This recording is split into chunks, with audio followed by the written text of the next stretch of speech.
Hey guys, happy live and happy new year. We're back. Thank you so much for being patient during that 2-week break. Sorry, I had to just wipe my camera off. But yeah, I'm so excited to be back. I have 4 pre-submitted questions, so I'm going to go through those really quick while I wait for you to join. Just as a reminder, you guys, none of this is medical advice. It's just for education and inspiration, and I expect you to take, your own case, your own body, to ask your doctor, to do your own research and figure out what is appropriate for you. Sorry, give me 1 second. See how it's kind of grimy. What's going on? There we go. That's a little better. Okay, so with that disclaimer, just to remind you guys that, let's get going. So I had an iron infusion last year following my doctor's advice after having low ferritin levels for many years. How can I best balance and detox my body from this? Thank you. I highly recommend, if you have iron issues, ferritin issues, to invest in the $99 Root Cause Protocol 101 series. It's just so worth it to understand why ferritin is not a good marker for iron. Ferritin is iron stores, and it is a little bit more complicated than just me explaining it. But in reality, there is a lot more to iron and anemia than what is being taught. And so that is harming us if we truly aren't anemic and we actually need copper or we need something else. Hold on. I'm sorry, these lights are bothering me. There we go. Lights are less bothersome. So that's kind of like where I would start. I really think it's a good investment and it's fairly easy to understand.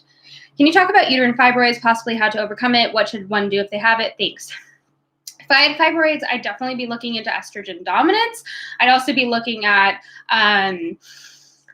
systemic enzymes, like proteolytic type enzymes, nattokinase, serrapeptase. Like, those are things that I would be looking into and doing research on. But there's a lot of conflicting, I guess people have different ideas of where fibroids come from. But I tend to see when women are struggling with fibroids and we're looking at their hormones and we're looking at their habits, there tends to be a lot of estrogen dominance involved.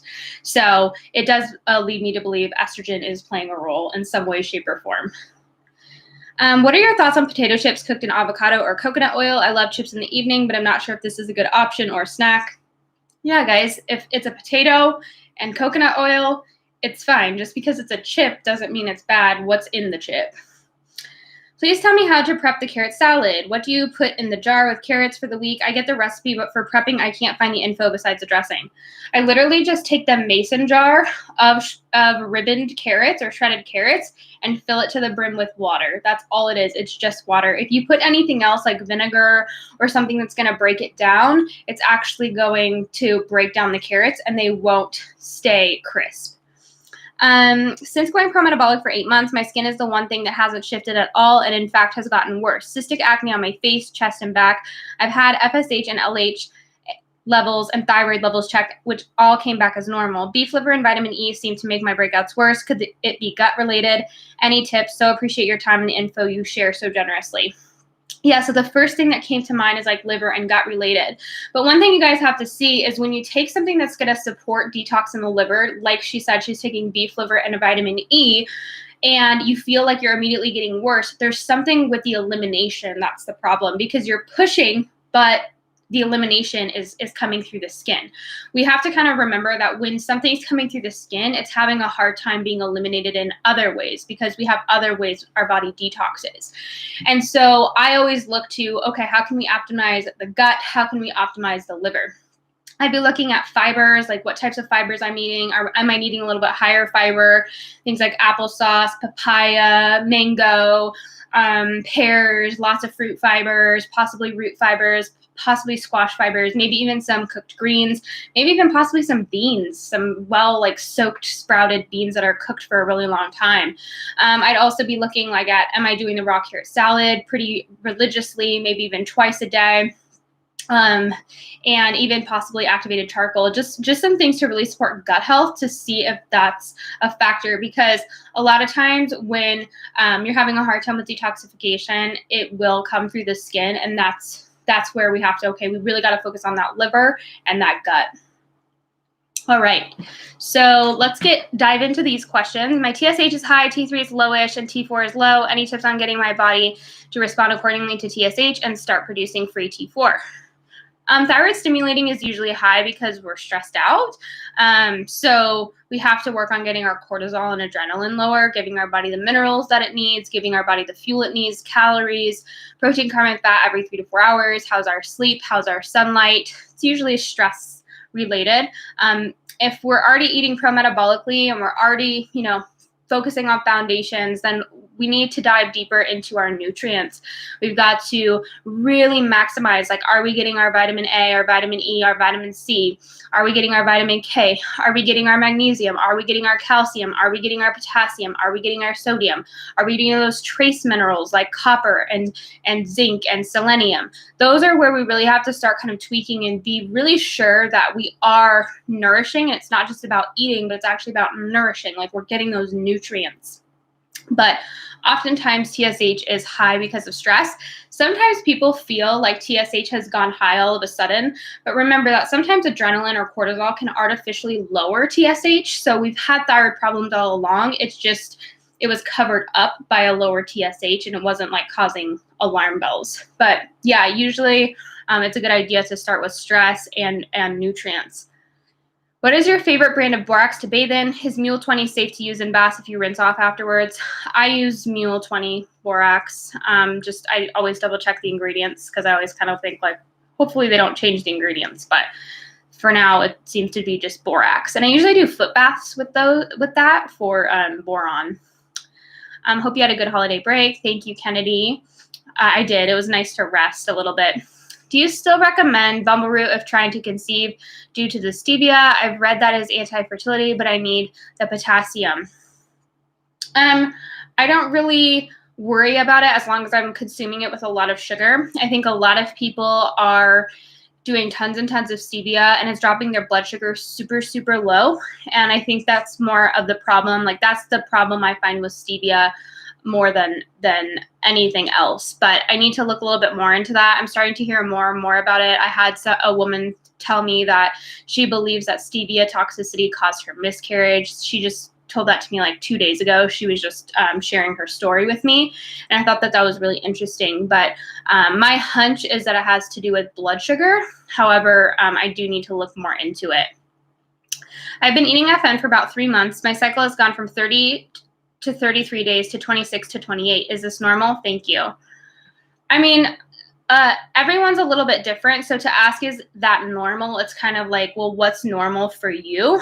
I don't stress as much about cycle length as I do about my cycle being balanced as a whole. So is it coming pretty consistently on a regular basis? Like it's not like 26 days, 35 days, 29 days, 35, 33 days. Like it's kind of coming consistently on that like 27, 28 day mark, or, whatever's normal for you. And then also like, how's the health of the cycle overall? Is there less PMS or more PMS? Is there, is it heavy or is it feel normal? Like I look at the cycle as a whole rather than stressing about individual components of the cycle. But a lot of women do report that their cycle's length changes as they are balancing their hormones. What are the tinctures in your multivitamin concoction? There's no tinctures. It's just oat straw, red raspberry leaf, and nettle root, or whole nettle is fine, nettle root, nettle leaf, or both. And you let it sit and become a concentrate. Hey, Jess, Happy New Year. How often do you take oregano?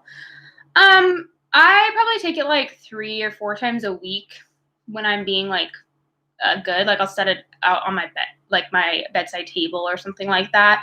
And when I remember to take it, I'll take it. But if I'm like in the throes, if I was in the throes of like a gut issue or trying to get over a cold or something, I probably would take it more often. But right now I probably take it like 3-ish times a week. Someone in the FN community asked how we should feel after a good workout. What do you think?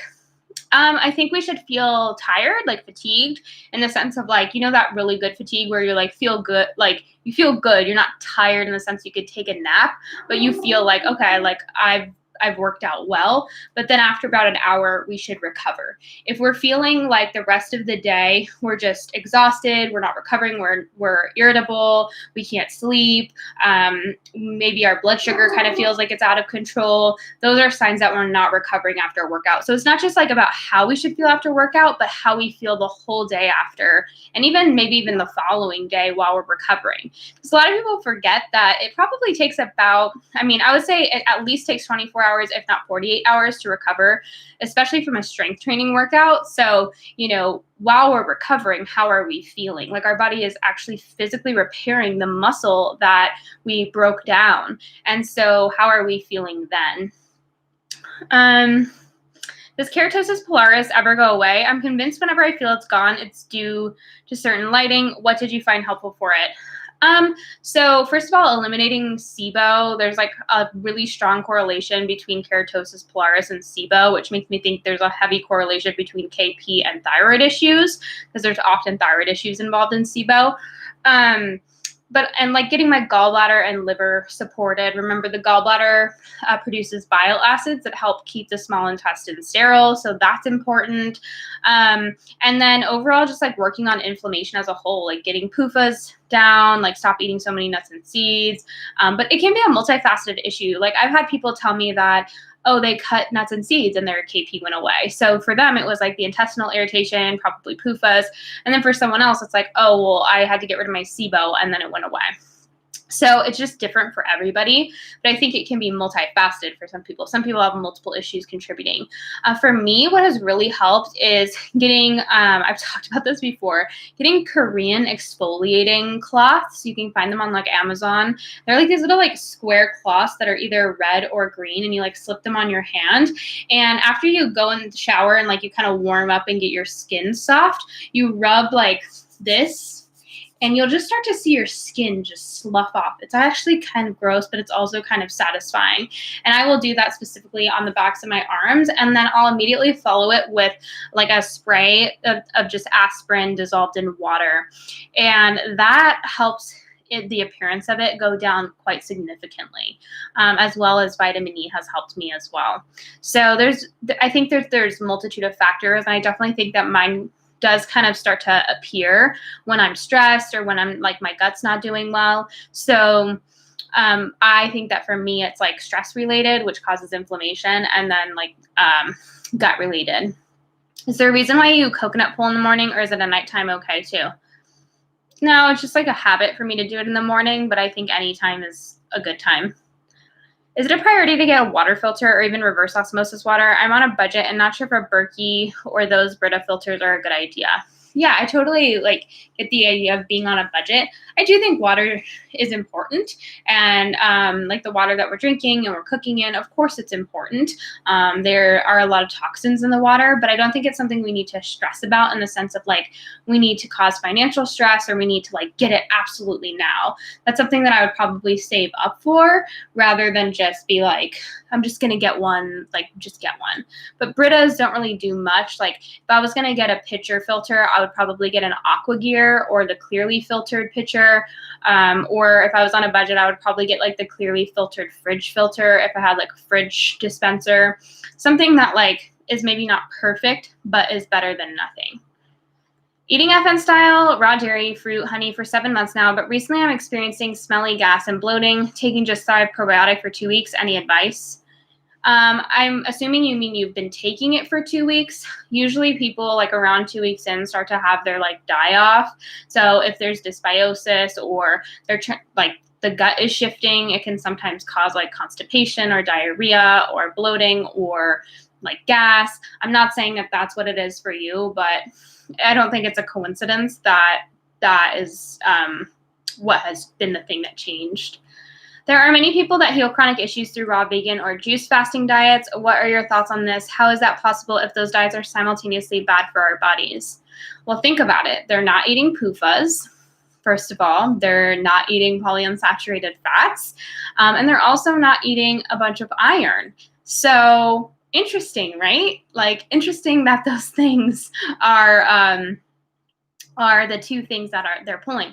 But remember that your body stores up fat-soluble vitamins, and you have a lot of protein in your muscles and tissues. So watching someone waste away can take time. I've seen people, it takes 4 or 5 years for their teeth to start falling out all of a sudden because they're not getting the bioavailable calcium or the vitamin K or the vitamin A to remineralize their teeth. So it's one of those things where somebody's going to immediately feel better because they've removed the things that are driving their disease. However, creating new imbalances is not impossible, and I've seen it happen time and time again. I cannot tell you how many vegans have told me their teeth are falling out, they have osteoporosis, what else? Like their kid, they got pregnant and had a child and their child's not developing correctly. So there's just so many horror stories that I've heard. And it's not something that you can physically see. Like you can't look and be like, oh, they're not doing well. It's more like, how do you know that their bones are doing well? How do you know that their teeth are doing well? They don't even seem to know. But it takes a while for us to truly deplete like our fat soluble vitamins from an animal-based diet and to waste our muscle tissue away. But I have never seen a raw vegan that doesn't have like a very like wasted muscle looking body. Like it looks like their muscle is wasting away to me. Wondering if you can speak to fat cravings. Feel like so many Peters advise staying under 60 grams per day, but I find myself wanting to eat more and feeling restricted if I try to keep my fats low. I don't think restricting fats is a good idea when you're trying to heal. I think that there can be a time and a place for that if you're trying to lose weight, but I think balance is the best approach. And I think anywhere from 30 to 50% of the diet from fat can be appropriate. Really depends on the person.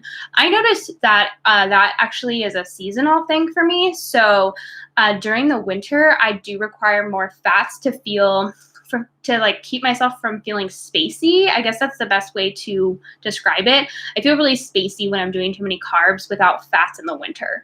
In the summer, I can handle a lot more carbs and not as much fat. So I have to adjust that. But yeah, I don't think restriction is ever the answer, and it's always superior to listen to your body. And there are plenty of Peters or pro-metabolic or bioenergetic eaters that do both high carb and high fat, or like find a healthy balance in between the two. So I think that women tend to need more fat because we're creating more hormones. So I hope that makes sense. Lost my place. What's new, guys?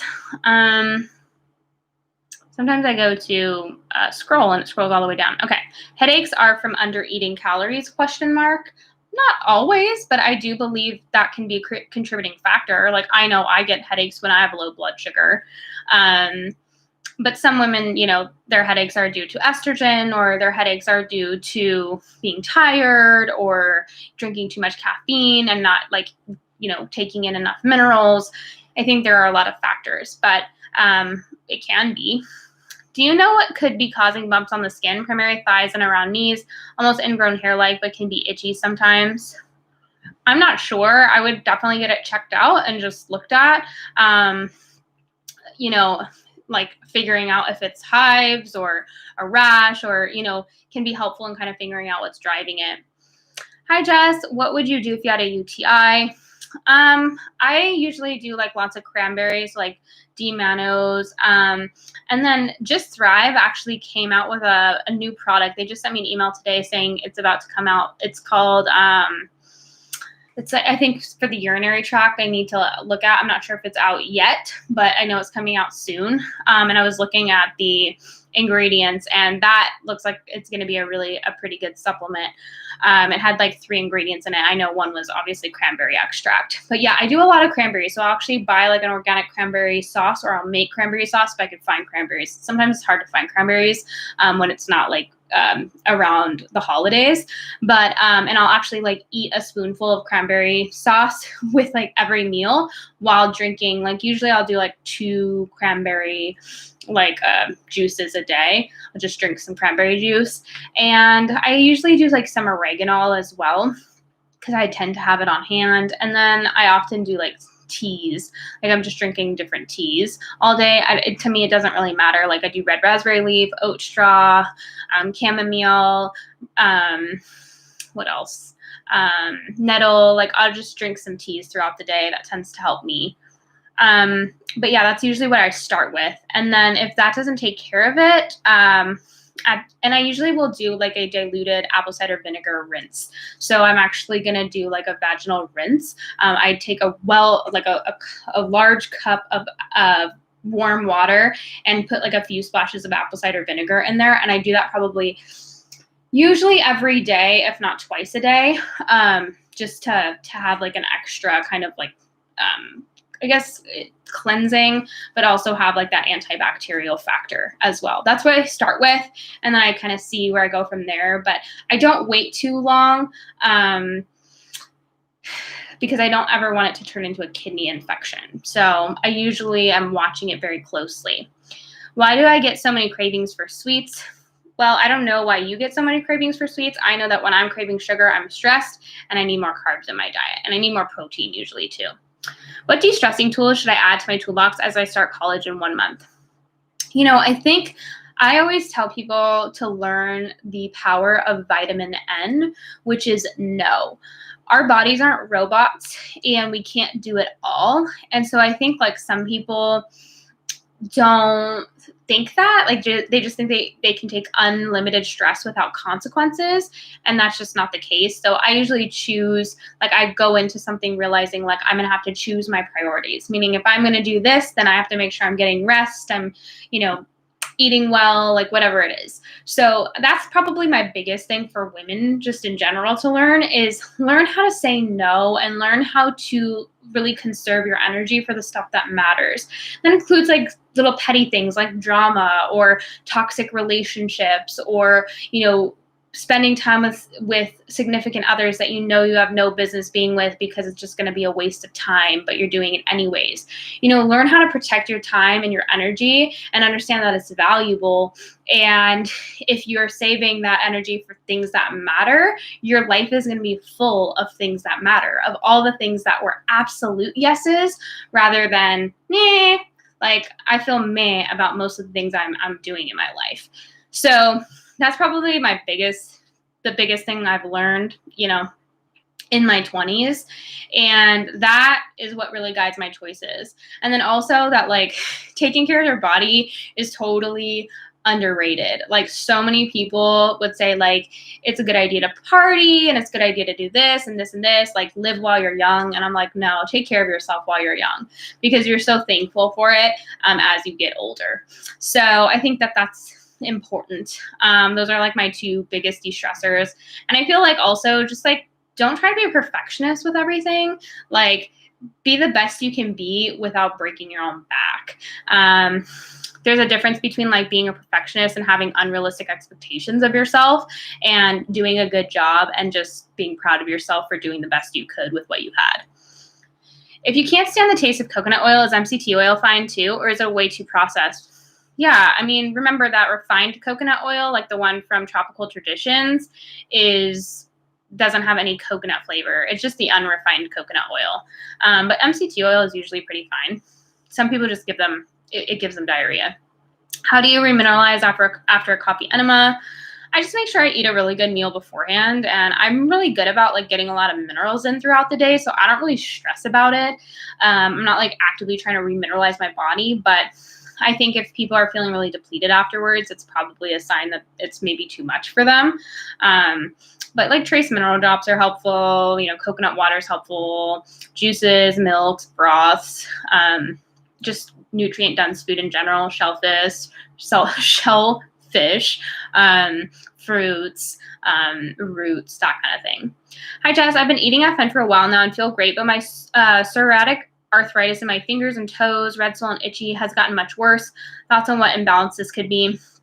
Usually, like anything that is inflammation related, when it comes to like joints or things like that, are worth looking like two areas: gut health and iron overload, because both can cause inflammation and both can cause stress on a lot of times like inflammation type stress, like arthritis, puffiness, achy joints, those kinds of things. So if you're feeling good, but you're like, there's something up. I would look like, are you struggling with digestive issues?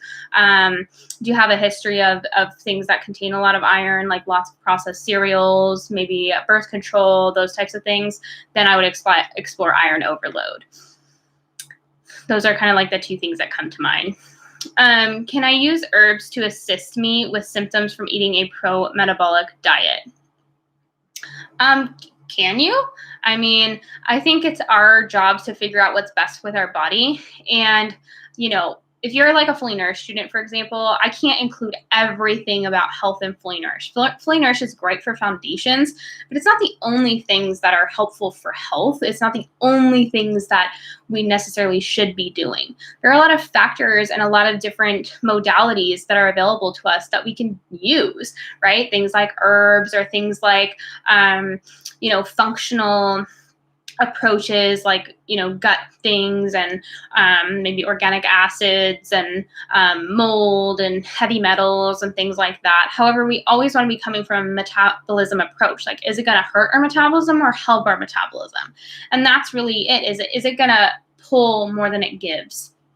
And that's how we base our decisions. But I think a lot of herbs can be very helpful. 2 months into following your advice, and I've had increased anxiety while trying to fall asleep. Adrenaline rushes, intrusive thoughts, increased heart rate. Will this balance out as time goes by? Have you potentially added carbs too fast? Are you eating enough fats? And how is your minerals? Anyone that implements more carbohydrates and tends to feel really stressed out tends to need more fats and also needs to really focus on minerals most of the time because they tend to be fast oxidizers or like fast metabolism. I call them fast metabolism people, where their body is burning through things faster than a majority of the population. And that's when really kind of like eating a lot more fat and then also looking at minerals can be very effective. And then also just kind of figuring out protein. Like sometimes people just need to eat a little bit more protein and fat and step a little bit back on the carbs. It doesn't mean the carbs are bad. It just means like, is your body utilizing the carbs? If you recently just got your copper IUD removed, should you avoid copper-rich foods? I personally don't stress about that stuff because the copper in the copper IUD is different than the bioavailable copper in copper-rich foods. There are different types of copper. And so, you know, we can simultaneously have copper toxicity, but be copper deficient in the cells. And so it's really about providing our body with bioavailable copper over restricting copper. Wondering if kidney stones are related to any sort of estrogen dominance or other imbalance. I have endometriosis and have had very bad kidney stones that have never passed during both pregnancies. It's possible. A lot of kidney stones are caused by oxalates, and oxalates are. A lot of people will say like, oh, they're found in leafy green vegetables and a lot of vegetables, and yes, that is true. But candida and yeast also create a lot of oxalates. And so sometimes kidney stones can be a sign of oxalates from fungus. And interestingly enough, estrogen feeds fungus. So it's possible, like it could be related to estrogen, but whenever there's kidney stones involved, like it's always a good idea to look at oxalates and like, is there fungus involved, especially if there's other signs and symptoms of fungus. Why do you think there are so many people seeing success on the carnivore diet? Because they have really wrecked guts. And so, and what do you consider success would also be my question, because a lot of people consider success weight loss. And if you think that weight loss is success, then you're going to think something like the carnivore diet is a good idea. But how you're losing the weight is everything. If you are using adrenaline to lose weight, it is not a good thing. It will come to an end, and it will be a very bad thing once it comes to an end. And I've never actually seen a woman thrive on the carnivore diet for years and years. Maybe the first year, maybe the second year, maybe the third year, but at that point, they're usually pretty orthorexic, very disordered about their eating, and usually very, very lean. Do you think they're going to be honest with you that they don't have a period anymore, or they're not ovulating, or they're anxious, or they're obsessed with food? It's all they can think about. Like, they're going to a lot of people are just straight up liars on social media, but also there's a lot of people that just don't even realize that they're seriously messed up. So, what do you consider success would be the first question. The second question is, a lot of people have really bad gut issues. And so, plant foods, plant materials, including carbohydrates, do feed bacteria, do feed fungus. That doesn't mean these things are bad. It means that you have seriously messed up guts that need to be fixed. It's not like, oh, let's just starve all these bacteria out and, oh, I'm feeling better. Great, it must be working for me. Starving all the microbiota in your gut is usually a bad idea. And it catches up with you, because when you try to tie that plant food back in, you can't digest it at all. You've lost the ability to digest it. And that is the most uncomfortable and hardest thing to overcome. It can sometimes take years. Take it from me, I've worked with a lot of women and I've seen a lot of stories. Women send me stories every day. I literally get like hundreds of DMs a day, and we read, between me and my team, like we read most of them. And the stories that I've seen is just, it's terrifying. Like, women are being led down a very scary road. Hi there, I would love for your thoughts on using systemic enzymes for clotting periods. Clotting periods are usually because we're bleeding so fast that our anti-clotting mechanisms can't keep up with that. So that means we got to work on estrogen, we got to work on blood sugar balance, we've got to work possibly on like fat-soluble vitamins, and getting our progesterone levels up.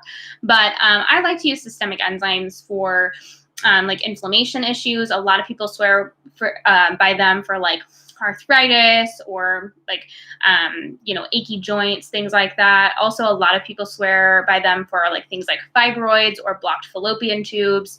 So there are a lot of different factors. But if you're familiar with like Morley Robbins' work or iron overload, you know that like fibrosis often happens because of this mixture of like iron. And then if you look at Ray Peat's work, it happens because of polyunsaturated fats and estrogen. And so all these things are contributing to cause this fibrosis, which is kind of like scarring. But systemic enzymes and proteolytic enzymes are really great at breaking down fibrotic tissue. Hi, Jess. What are your thoughts on PPIs? I take them because hiatal hernia and GERD. Yeah, so PPIs, like, they can be like a Band-Aid solution, but they're often just a Band-Aid, and they end up often sometimes causing problems long term. It's a good idea to ask why we have these things. I highly recommend for women who have hernias to look into diastasis recti and the ab separation and working on their core. A lot of women have it because of improper posture, and then their abs have split, and that's what's causing it. Not for everyone, but if I had one, I would wish that someone would bring that to my attention. And then like heartburn is often, again, a much bigger issue. Like, we have to ask ourselves, why is the heartburn happening? Do we have H. pylori? Do we need to soothe the lining of the gut? Do we possibly have like thyroid issues that are driving gut leakiness? There's even like esophageal leakiness. So getting to the root cause of our GERD can also be a really helpful thing. In the meantime, it's one of those things where it's our decision how to deal with it in the meantime, but always asking ourselves why is usually a good idea. What should be used as an antihistamine until gut heals? The itchiness is torture. It just depends on the situation. Like, some people find a lot of relief using like the DAO enzyme just to help like break down the histamine faster. Some people really do well with some like grass-fed kidney and grass-fed thymus to kind of calm everything down. I found a lot of success with that in the past.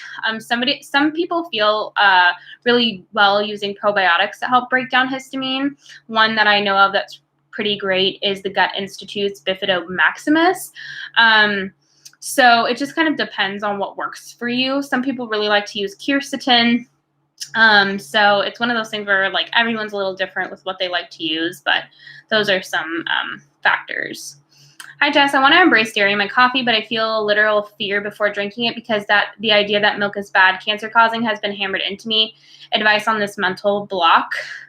I don't know. I mean, I guess like acknowledging that there's a lot of food propaganda out there, and you just have to decide, like, why am I here then? Like, people have literally drank dairy for thousands of years. There was no Whole Foods to go like drink nut milks. Like, I just don't get it. Like, people have literally subsisted off of milk and butter and cheese for a long time. And we wouldn't be here if that was the case. There's something that happened very recently that is causing all these people to get sick. You know what I mean? So it's like, don't let people fool you with just stupid shit. I guess that would be my advice. What do you think about Shilajit? Would you recommend it? How long and when should you take it? I like Shilajit. I'm a fan of it. I use it pretty regularly, almost daily. It helps kind of like, it offers a lot of minerals. It can help with iron overload. Like, there's a lot of people that tell me it works well for their acne, gives them energy. I just like it mostly for the minerals and how I feel using it. It's a very clean energy. I usually take it after breakfast, and it kind of just keeps me very mentally clear throughout the day. It also really has helped with detox. Like, if I don't take it for a while and then I start taking it again, I do like get some breakouts. I get like detox breakouts, tend to get them like on my lymph nodes, like right by my jaw. And it's those like kind of painful cysts, you get right on your lymph nodes. And I do notice, like, when I start taking it again and I haven't taken it for a while, I almost get those like detox reactions. But yeah, I don't necessarily have like recommendations on how long to take it. Like, it's just one of those things where if it works for you, like, you can kind of figure that out yourself. But I usually take it after breakfast or after like a nutrient-dense meal. If I take it too late in the day, I don't sleep well. So I usually take it in the morning. What are some pro-metabolic and dense in calories I can eat so I reach my daily calories? I mean, I just stick to the basics. Like, I do lots of dairy, so butter, cream, ghee, Greek yogurt, ricotta cheese, lots of different cheeses, mozzarella cheese. Like, for example, yesterday, like, I always usually include some type of dairy if I'm trying to increase my calories. And then you get creative. Like, if you need more protein, then you want to use higher protein cheeses. Or if you need more fat, you use something like sour cream or like cream cheese. So it just depends on like what you're trying to accomplish macros wise. And that doesn't necessarily need to be numbers. Like, some people just need to pay attention to how fats make them feel or proteins make them feel. And then I'm always doing some type of carb, potatoes, squashes, fruits, and then protein. So I always combine a protein, a carb, and a fat at every meal, and the amount I include is just going to be what determines how many calories are in that meal. If you need more calories, eat more of something. If you need less, eat less of something. But yeah, I stick to like dairy, roots, fruits, meats. I did indeed ovulate, but didn't get my period due to a stressful event a few days before my period. What actually happened to the egg? Usually, remember that ovulation will always result in either a pregnancy or a period. So if we didn't ovulate, if we did ovulate, we will get a period. So that would be my response to that. It's impossible to ovulate and not get a period or not get pregnant. Like, it's either or. Digesting dairy just fine, but it seems like I can associate reoccurring BV with dairy, mostly raw milk. Is this possibly the cause? If you have like yeast or bacterial issues, sometimes it can feed that. Specifically, the calcium can also feed yeast. So if you have yeast issues, calcium can sometimes feed yeast. So yeah, if you associate it, I always say, like, if you're trying to figure something out, like, cut it out and see if the BV comes back. And it's like one of those things where if it does, then you're like, okay, well, it's not the dairy because I'm not eating the dairy. It's something else. But, it's, for me, I always like try not to jump on the bandwagon of like, oh, this food is causing this. Like, I do a lot of experimentation. And if it truly is causing that, then you won't get something without it. So like for example, a lot of people tell me that dairy causes their acne, but then they cut dairy and they still get acne. And it's like, no, it's not causing your acne. Like, something else is. It's just something that is being expressed by the dairy. And usually that's bacterial issues in the gut. Suggestions are where to research in regard to hot flashes. I'm in my 20s. I mean, a lot of times hot flashes are caused by a high estrogen or high LH. The body's trying to get us to ovulate, and because we have estrogen dominance, like it's just not working out. Some women who have hot flashes early on are also like just experiencing like high adrenaline. They're not eating enough. They're not balancing their blood sugar, and so they're getting hot flashes or night sweats, and they just need to eat more. So that's kind of from what I've seen. If properly fermented, can sourdough, muffins, or pancakes be easily digestible too, or does it have to be bread? Sourdough, anything. I have people that make like sourdough tortillas, sourdough pancakes, sourdough. They like have their sourdough starter and add it to literally everything. So, yeah, I mean, as long as it's properly fermented. Thank you, by the way, Jess. You're beautiful. Oh, thank you. What's your thoughts on Swanson's brewer's yeast? I'm not familiar. I just think that we want to know where the brewer's yeast was grown on. So it has to be grown on something. It's usually grown on wheat, but there's a reason why I recommend Blue Bonnet brewer's yeast is because I know that it's grown on non-GMO sugar beets. And I also know that it's unfortified. So those are the two things I'm looking for. I don't like when my stuff is grown on wheat if I can help it, because I don't really like to do a lot of gluten. And then I also don't like when brewer's yeast or nutritional yeast is fortified with synthetic B vitamins. I'm in your FN course and have been eating pro-metabolically 3 months now. I'm noticing positive changes. However, I've recently been hungry all the time. Is this good? Sometimes I feel I can't keep up. This happens a lot. I talk about this in one of the lessons in module 3, how our hunger can sometimes swing from one end of the pendulum, like we're not hungry at all, to the other end of the pendulum where we're starving. A lot of women who go all in or start nourishing their bodies really well do experience this, where they almost like feel like they can never be satiated. And they have to eat and eat and eat and eat. And then all of a sudden they find, and it's not like one of those things where you are really aware of it. It's just one day you start realizing like, oh, my hunger is kind of balanced out. Now I'm like hungry when I'm hungry and I'm full like when I'm full. But there are women who have told me like I can eat so much in one sitting and not get full. And I think that's important to realize is sometimes we have to increase the amount we're eating in a meal to keep us satisfied for longer. Because if we feel like we can't keep up, then sometimes we got to add in more calories, like creatively, like add a little bit more fat so that we're feeling satiated longer. Hi, I'm 26 weeks pregnant, not taking any prenatals, just beef liver and magnesium, nutrient-dense diet. I'm thinking about adding in Mitolife vitamin E. Thoughts on incorporating it? I think it just depends. Like I do recommend asking your doctor, or if you have a midwife, like asking them.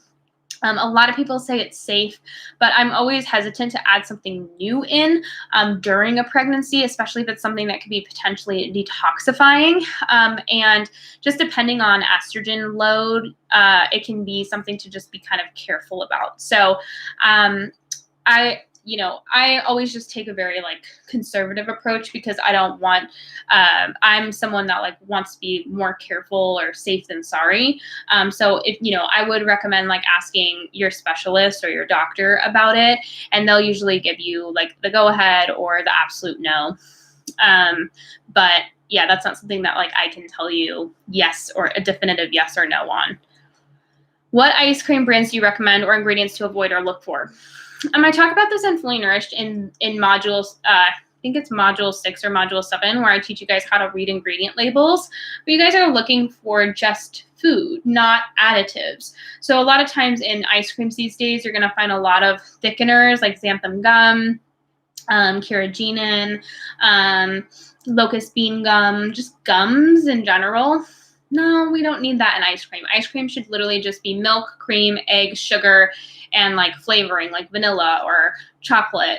And so we really just want to be cautious about additives. I like Haagen-Dazs because it's easy.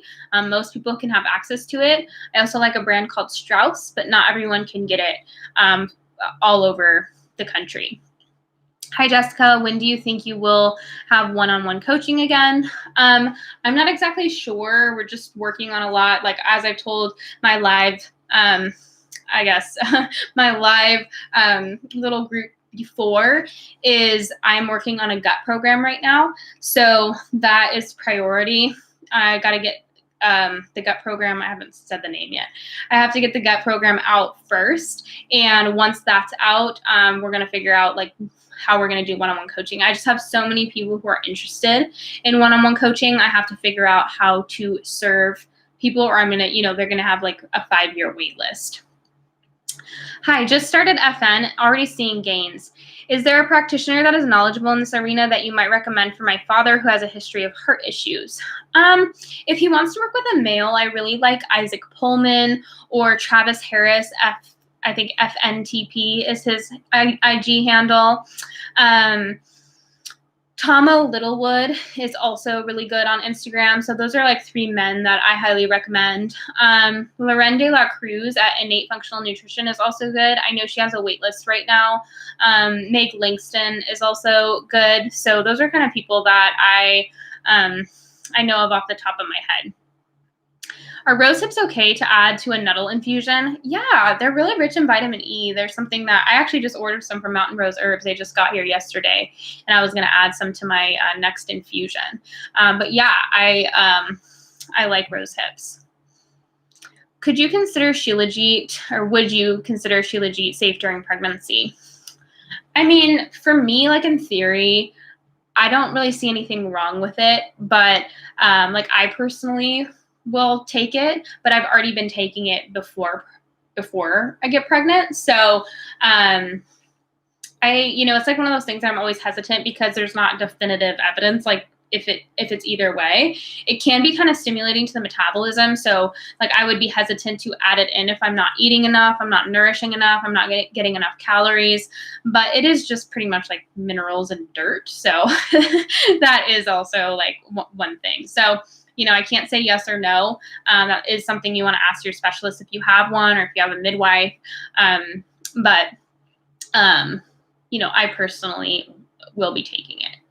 What could cause a higher TSH? Well, the FT3 and FT4 are in mid-range. TSH is 4.5, FT3 is 3.1, and FT4 is 0.7. I mean, I don't know your situation, but like I talked about at the beginning of this live, TSH, thyroid stimulating hormone, can be very high or higher under stress. So our goal is for it to be between 1 and 2. At least that's what Dr. Ray Peat says is optimal. But I think a lot of times the normal range is like considered 1 through 5 or something like that. I aim to get mine between 1 and 2. But it's usually stress related. Aside from potatoes, banana, and coconut water, any advice for potassium besides bumble root? Even when I focus on it, I'm still barely at 3,000 milligrams. Well, how much fruit do you eat? Like I eat a crap ton of applesauce, which has, I think, like 103 milligrams per like half cup. So that gives me like a good, I think I eat like 2 cups a day. So like 400 milligrams. I do a lot of just like frozen cherries, frozen berries. And then I do my Mount Capra goat's mineral whey. So there's a good amount of minerals in milk as well. I also do quite a bit of juice, so that has some potassium.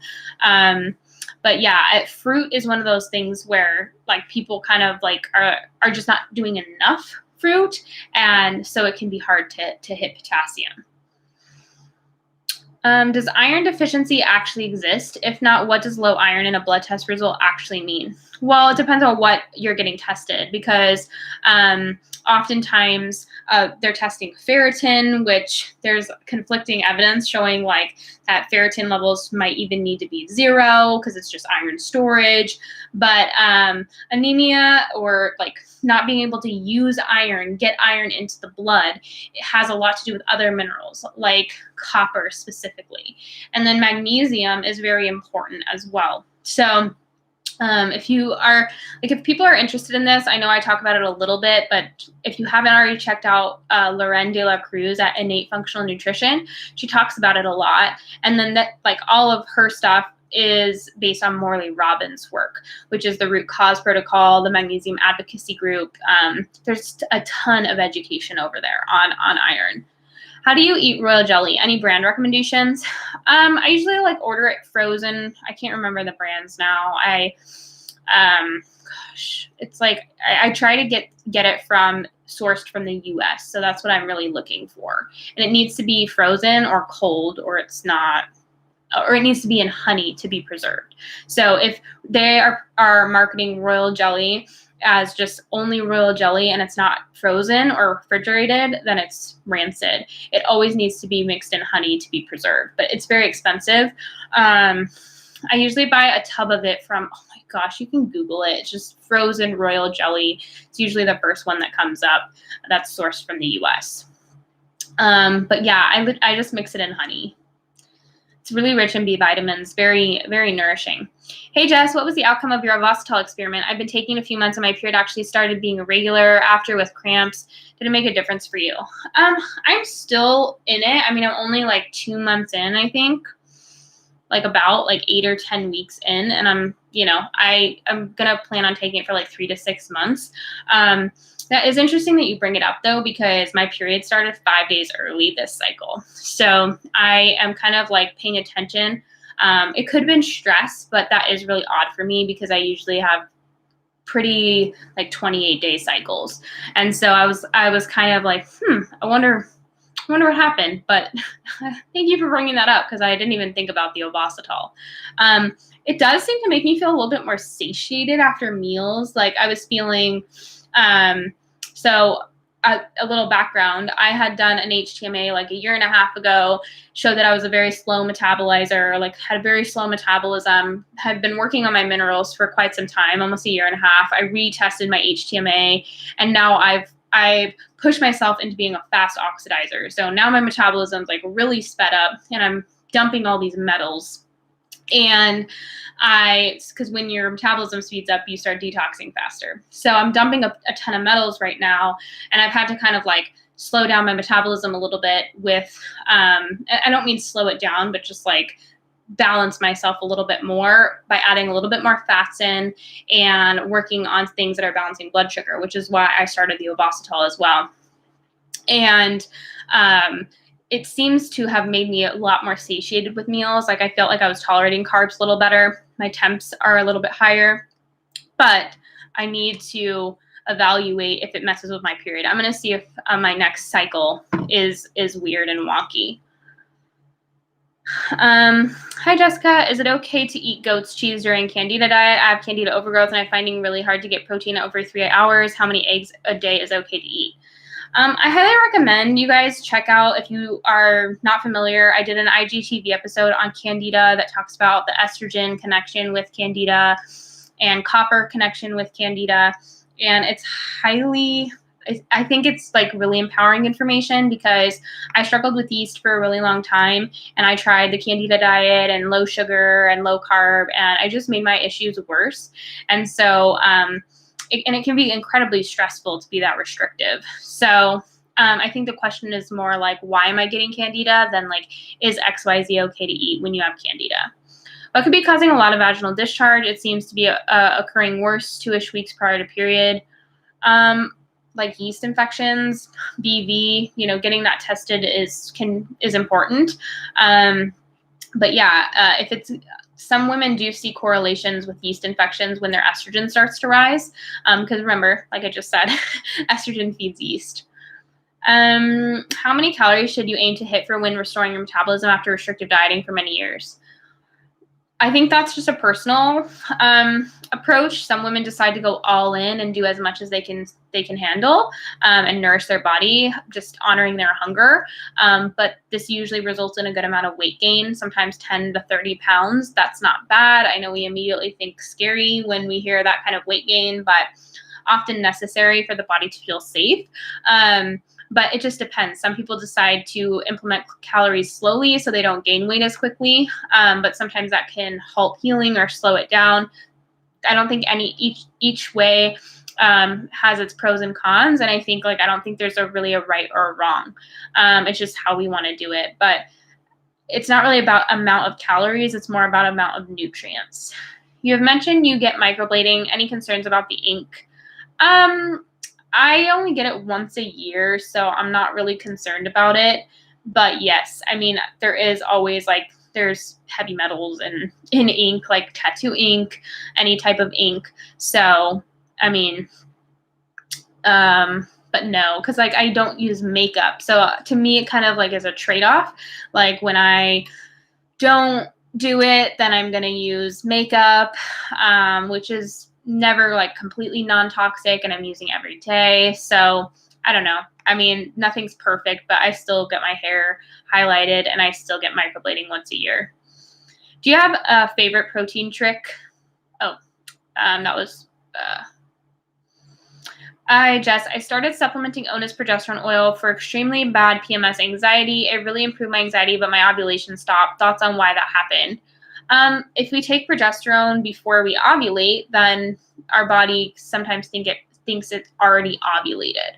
So I personally like to take my progesterone after I ovulated, just because I don't want to stop my ovulation from happening. Lost it. Man, hold on. There's some weirdo like asking these weird questions. Okay, let me go back. Let's see. Man, there's a lot of like spammers on YouTube lives nowadays. Let's see. Okay, I lost myself. Okay, here we are. Would you be worried about too much serotonin because of supplementing glycine? Supplementing glycine helps me sleep, but I know glycine will increase serotonin. I personally have never worried about that. Tryptophan increases serotonin, but glycine does not increase serotonin. It actually depletes tryptophan. So I supplement glycine a lot, and I really enjoy it. Hi, Jess. I've been struggling with dry skin this winter. Any tips to resolve? Been taking vitamin E internally, liver once a week, drink whole milk, eat roots and fruits, etc. Sometimes we just need to like moisturize, especially if we live in a dry climate. Like some people will get a humidifier to add some moisture to their air, and that really helps. Sometimes it's just simply because it's dry. But I usually will put tallow mixed with cocoa butter and shea butter on my skin after a shower while my skin is still, I don't want to say damp, but like it hasn't completely dried out yet, to lock in that water. I also will occasionally do like an olive oil and brown sugar scrub, which is like very moisturizing. So sometimes like I just feel like I need to moisturize, like my skin's just dry and it's nothing internal that I can figure out. How do the of you have endotoxin issues? Have keratosis polaris, but my gut seems fine. I don't know what the question is. I'm guessing like how endotoxin issues, like endotoxin issues can happen regardless of if our gut feels fine or not. Usually the gut feels messed up when we have endotoxin issues, but that's not always the case. So it's possible to have endotoxin issues even though our gut feels okay. If someone doesn't enjoy seafood and has an egg, dairy intolerance currently, can they just eat meat for the most meats as protein source as long as they have broth and collagen? Didn't you just say your gut seems fine? Because you said you had an egg and dairy intolerance. If we have an egg and dairy intolerance, our gut's not fine. Remember, meats can cause a lot of inflammation. They're probably like my least favorite protein, especially when you have gut issues. They're hard to break down. Yes, it's good to balance them out with collagen and broths, but we want to varietize our protein as much as possible. So we want to work to get to that point. I would probably be doing seafood and shellfish a lot. And I would be working towards incorporating dairy for sure, because sometimes eating too much meat can contribute to keeping gut issues kind of the same way. Do you do your morning toothbrushing routine before or after breakfast? Probably both. I don't like to really brush my teeth too much, and I know that sounds weird, but like physically brushing them can be hard on the enamel. So I do oil pulling first, and then usually eat, and then usually brush my teeth after a meal. But that can always change. For diseases like cancer, diabetes, Alzheimer's, do you think removing PUFAs and following a pro-metabolic diet will help prevent or reverse those? Yes, I also think that iron is a big component that people just do not get. So if someone's really concerned with that, like I highly, highly, highly, highly, highly recommend the Root Cause Protocol 101 class at least, or looking into it. There's like 100 articles for free online. But yeah, I mean, iron is a big factor and component that people just overlook. How do you differentiate between detox and a bad reaction when taking a supplement? Usually detox happens for a short period of time and then you start to feel better. A bad reaction usually just gets worse and worse and worse. So that's usually it. A lot of people will say like, oh, it's just die off when they start taking like a gut supplement or something. But then they just like keep getting worse and worse and worse and worse and worse.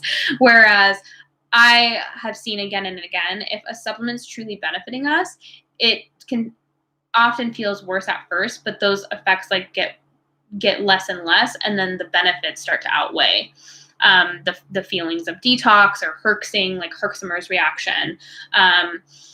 So that's kind of how I tell the difference. But yeah, you just have to pay attention to your body. Sometimes like things feel great for a couple of weeks and you're like, oh, this is working great for me. And all of a sudden, like, you're like, oh, wait, this is not working for me. So it's whenever you're taking a supplement, there is a responsibility there to pay attention. Hey, Jess, using your candle wax warmer method to heat up shea butter with vitamin E, what do you think I should add in to help with post-inflammatory acne scars? I really like shea butter, tallow, and vitamin E. That's what I used. Like I used to have like really bad dermatitis around my mouth. It was kind of like, I like lovingly called it the beard. And I also had like horrible cystic acne on my forehead. And I used to have like tons and tons of scars, specifically like all right here. And then also like on my jawline. And just like nourishing with lots of saturated fats and fat soluble vitamins internally, I think made a big difference. Also just, topically doing vitamin E. I do progesterone oil and vitamin E. And then I also like have done a lot of shea butter, cocoa butter, those types of things. And then oil cleansing has been a big help for me. So that's really like my approach. I don't really obsess too much about products.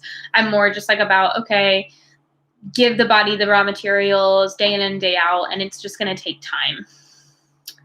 Are raw egg yolks safe? How does one know this? Impossible to research this.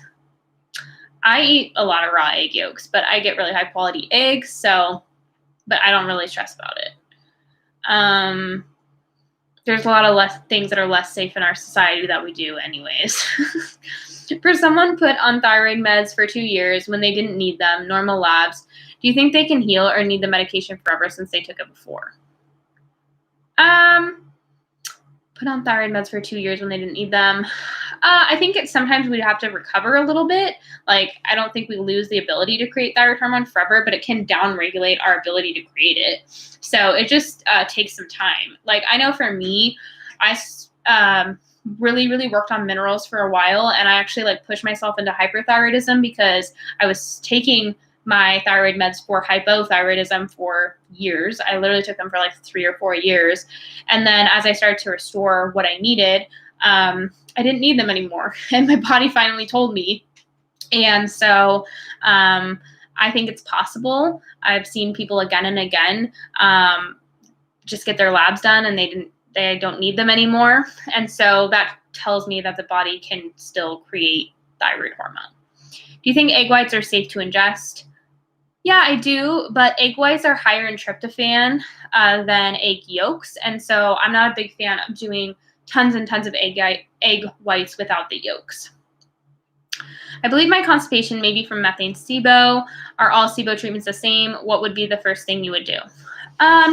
So SIBO is usually stress-induced bacterial overgrowth. That's what I like to call it.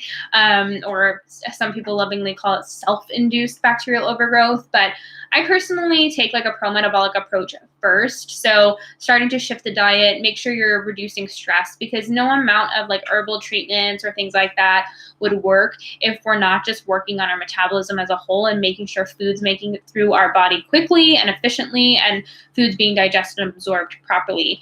Thyroid hormone and stress will, has an impact on stomach acid and has an impact on the pancreas producing enzymes and the gallbladder producing bile, which are all factors in keeping the small intestine clear. So I personally take a metabolic first approach, and I at least start working on pro-metabolic eating and also minerals, specifically potassium, magnesium, sodium, calcium, and then also the regulation of those minerals with fat-soluble vitamins like vitamin K2 and vitamin E, because we need, for example, vitamin K2 to get into the bones and the teeth. So that's what I take first, like a really nutrient-dense approach.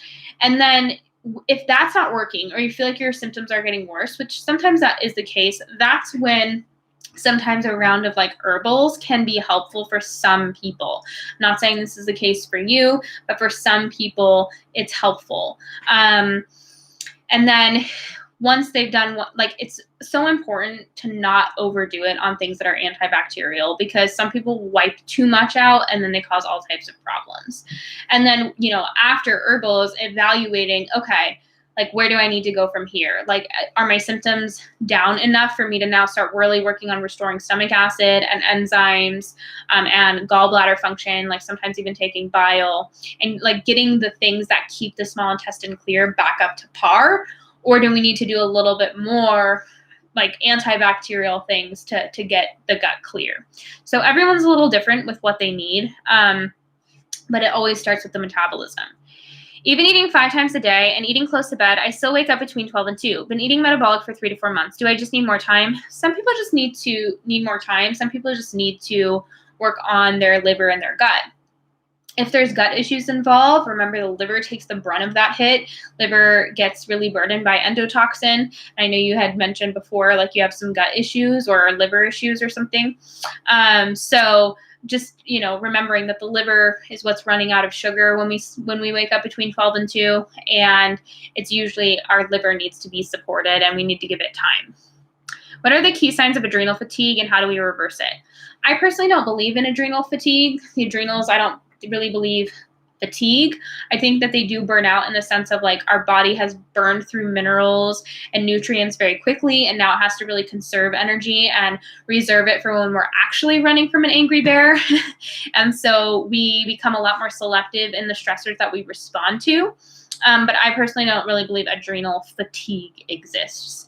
But usually it's tired but wired feeling, like you're tired but you can't sleep, you're fatigued, you're waking up feeling exhausted, you feel wired at night, like you're a night owl. You feel very moody, irritable, snappy, brain foggy, all that type of stuff.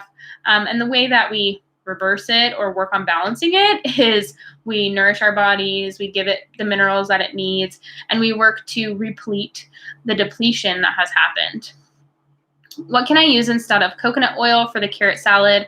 I can't have coconut or dairy, it gives me horrible acne. MCT oil or olive oil. How would you reintroduce dairy to eventually build up to milk? Personally, I have the too much gene, and I honestly never do anything right. So I just started chugging milk, but I don't recommend. I would personally, with clients, they'll either start with a sip of milk, breakfast, lunch, and dinner, or they'll do Parmesan cheese or goat cheese, a couple times a day, small amounts of it, a bite of it, a sip of milk, that kind of thing. And then doing that consistently for about 2 weeks to see where you're at, and then slowly increasing to see how you react. I know whitefish is a good pro-metabolic protein option. I don't know my fish very well. Could you share some specific kinds that all under this category? Would mahi-mahi apply? Yeah, mahi-mahi, cod,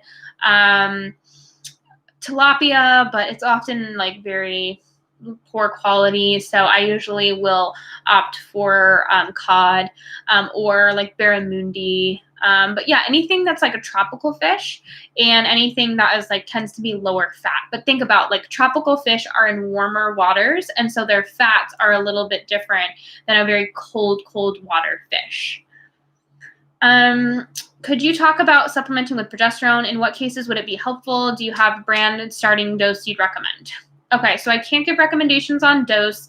You guys have to figure it out for yourself. There's a lot of resources. Like there's a ton of information on Ona's progesterone oil, or Progest-E on Kenogen. There's like a whole, 2-page informational on how to go about it. And progesterone is one of those things where people, I have education on it in both Fully Nourished and also Mend Your Cycle. But a lot of people dive into it because they get their levels tested, they have low progesterone, and so they immediately just go on progesterone.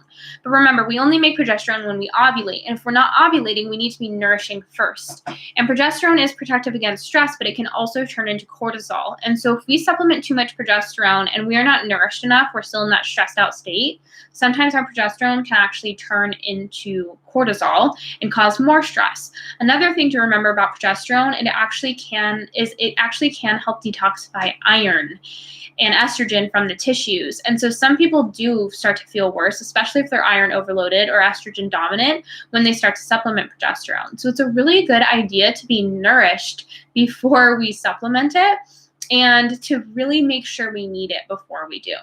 And it's usually supplemented, like everyone's different, but most people do it between day 14 and 28 of their cycle. Hi, Jess. What could be causing painful periods? I've been eating pro-metabolic for the last few months. No PUFAs and supplement with Vitalize Vitamin E. First month on Dissolve-It-All, but still. Sometimes it just takes time, but magnesium is usually the culprit, especially if it's like really, really crampy. Because remember that magnesium is actually responsible for the relaxation of the muscle, whereas calcium is responsible for the contraction of the muscle. And so if you think of your uterus as a muscle, like any muscle, it's going to contract and then relax, contract and then relax. But if you don't have the relax, you're going to contract and then partially relax, contract and partially relax. You can see how that can be really painful.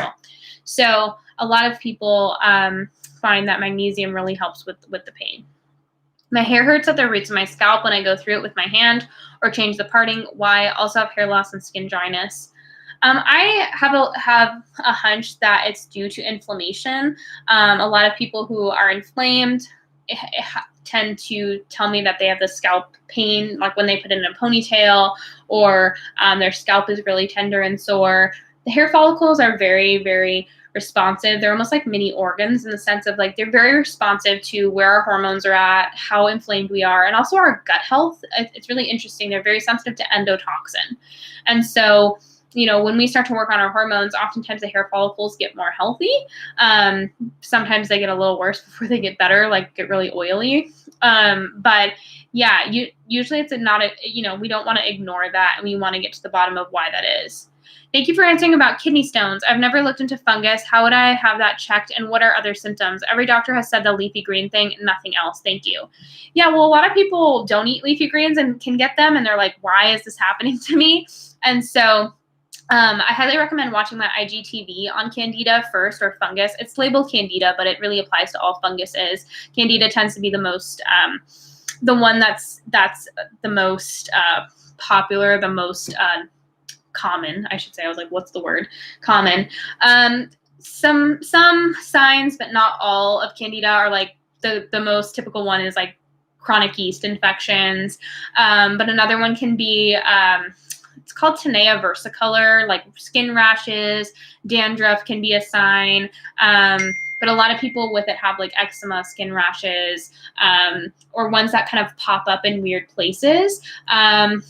Like constipation can be one, all types of gut issues. So constipation, bloating, some people even have diarrhea, really bad brain fog, like cravings for sugar that just like are so incessant and crazy. And the only thing that makes it feel better is if you have a lot of sugar. Blood sugar issues can be a sign of Candida, because Candida can, or I should say fungus in general, because they can manipulate blood sugar. So it's kind of like a a kind of a variety of issues. It's not like one thing. And you can definitely just Google it and a lot of things will come up. I've been thinking about avoiding dairy because of the prostaglandins and their relationship with painful periods. Yeah, I mean, some people do have really bad histamine issues, and the dairy is making their histamine issues worse. If you haven't already watched my IGTV episode on histamine, it is helpful. Hi, Jess. Q about sleep as always.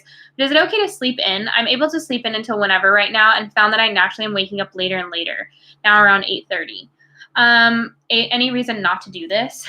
I don't think so. I mean, sometimes when my body's telling me I need sleep, I just listen, and I always feel better for it. Like, there's usually a reason why the body's doing something.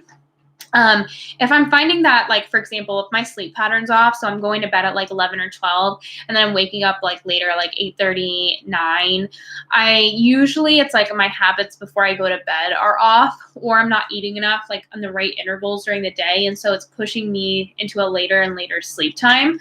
But that's not something that I'm like, I need to just wake up at 6 a.m. and like force my body out of it. That's something I more do gradually. So I will go to bed a little earlier and a little earlier, like I'm talking 10 or 15 minutes, and see if I'll start waking up earlier and earlier.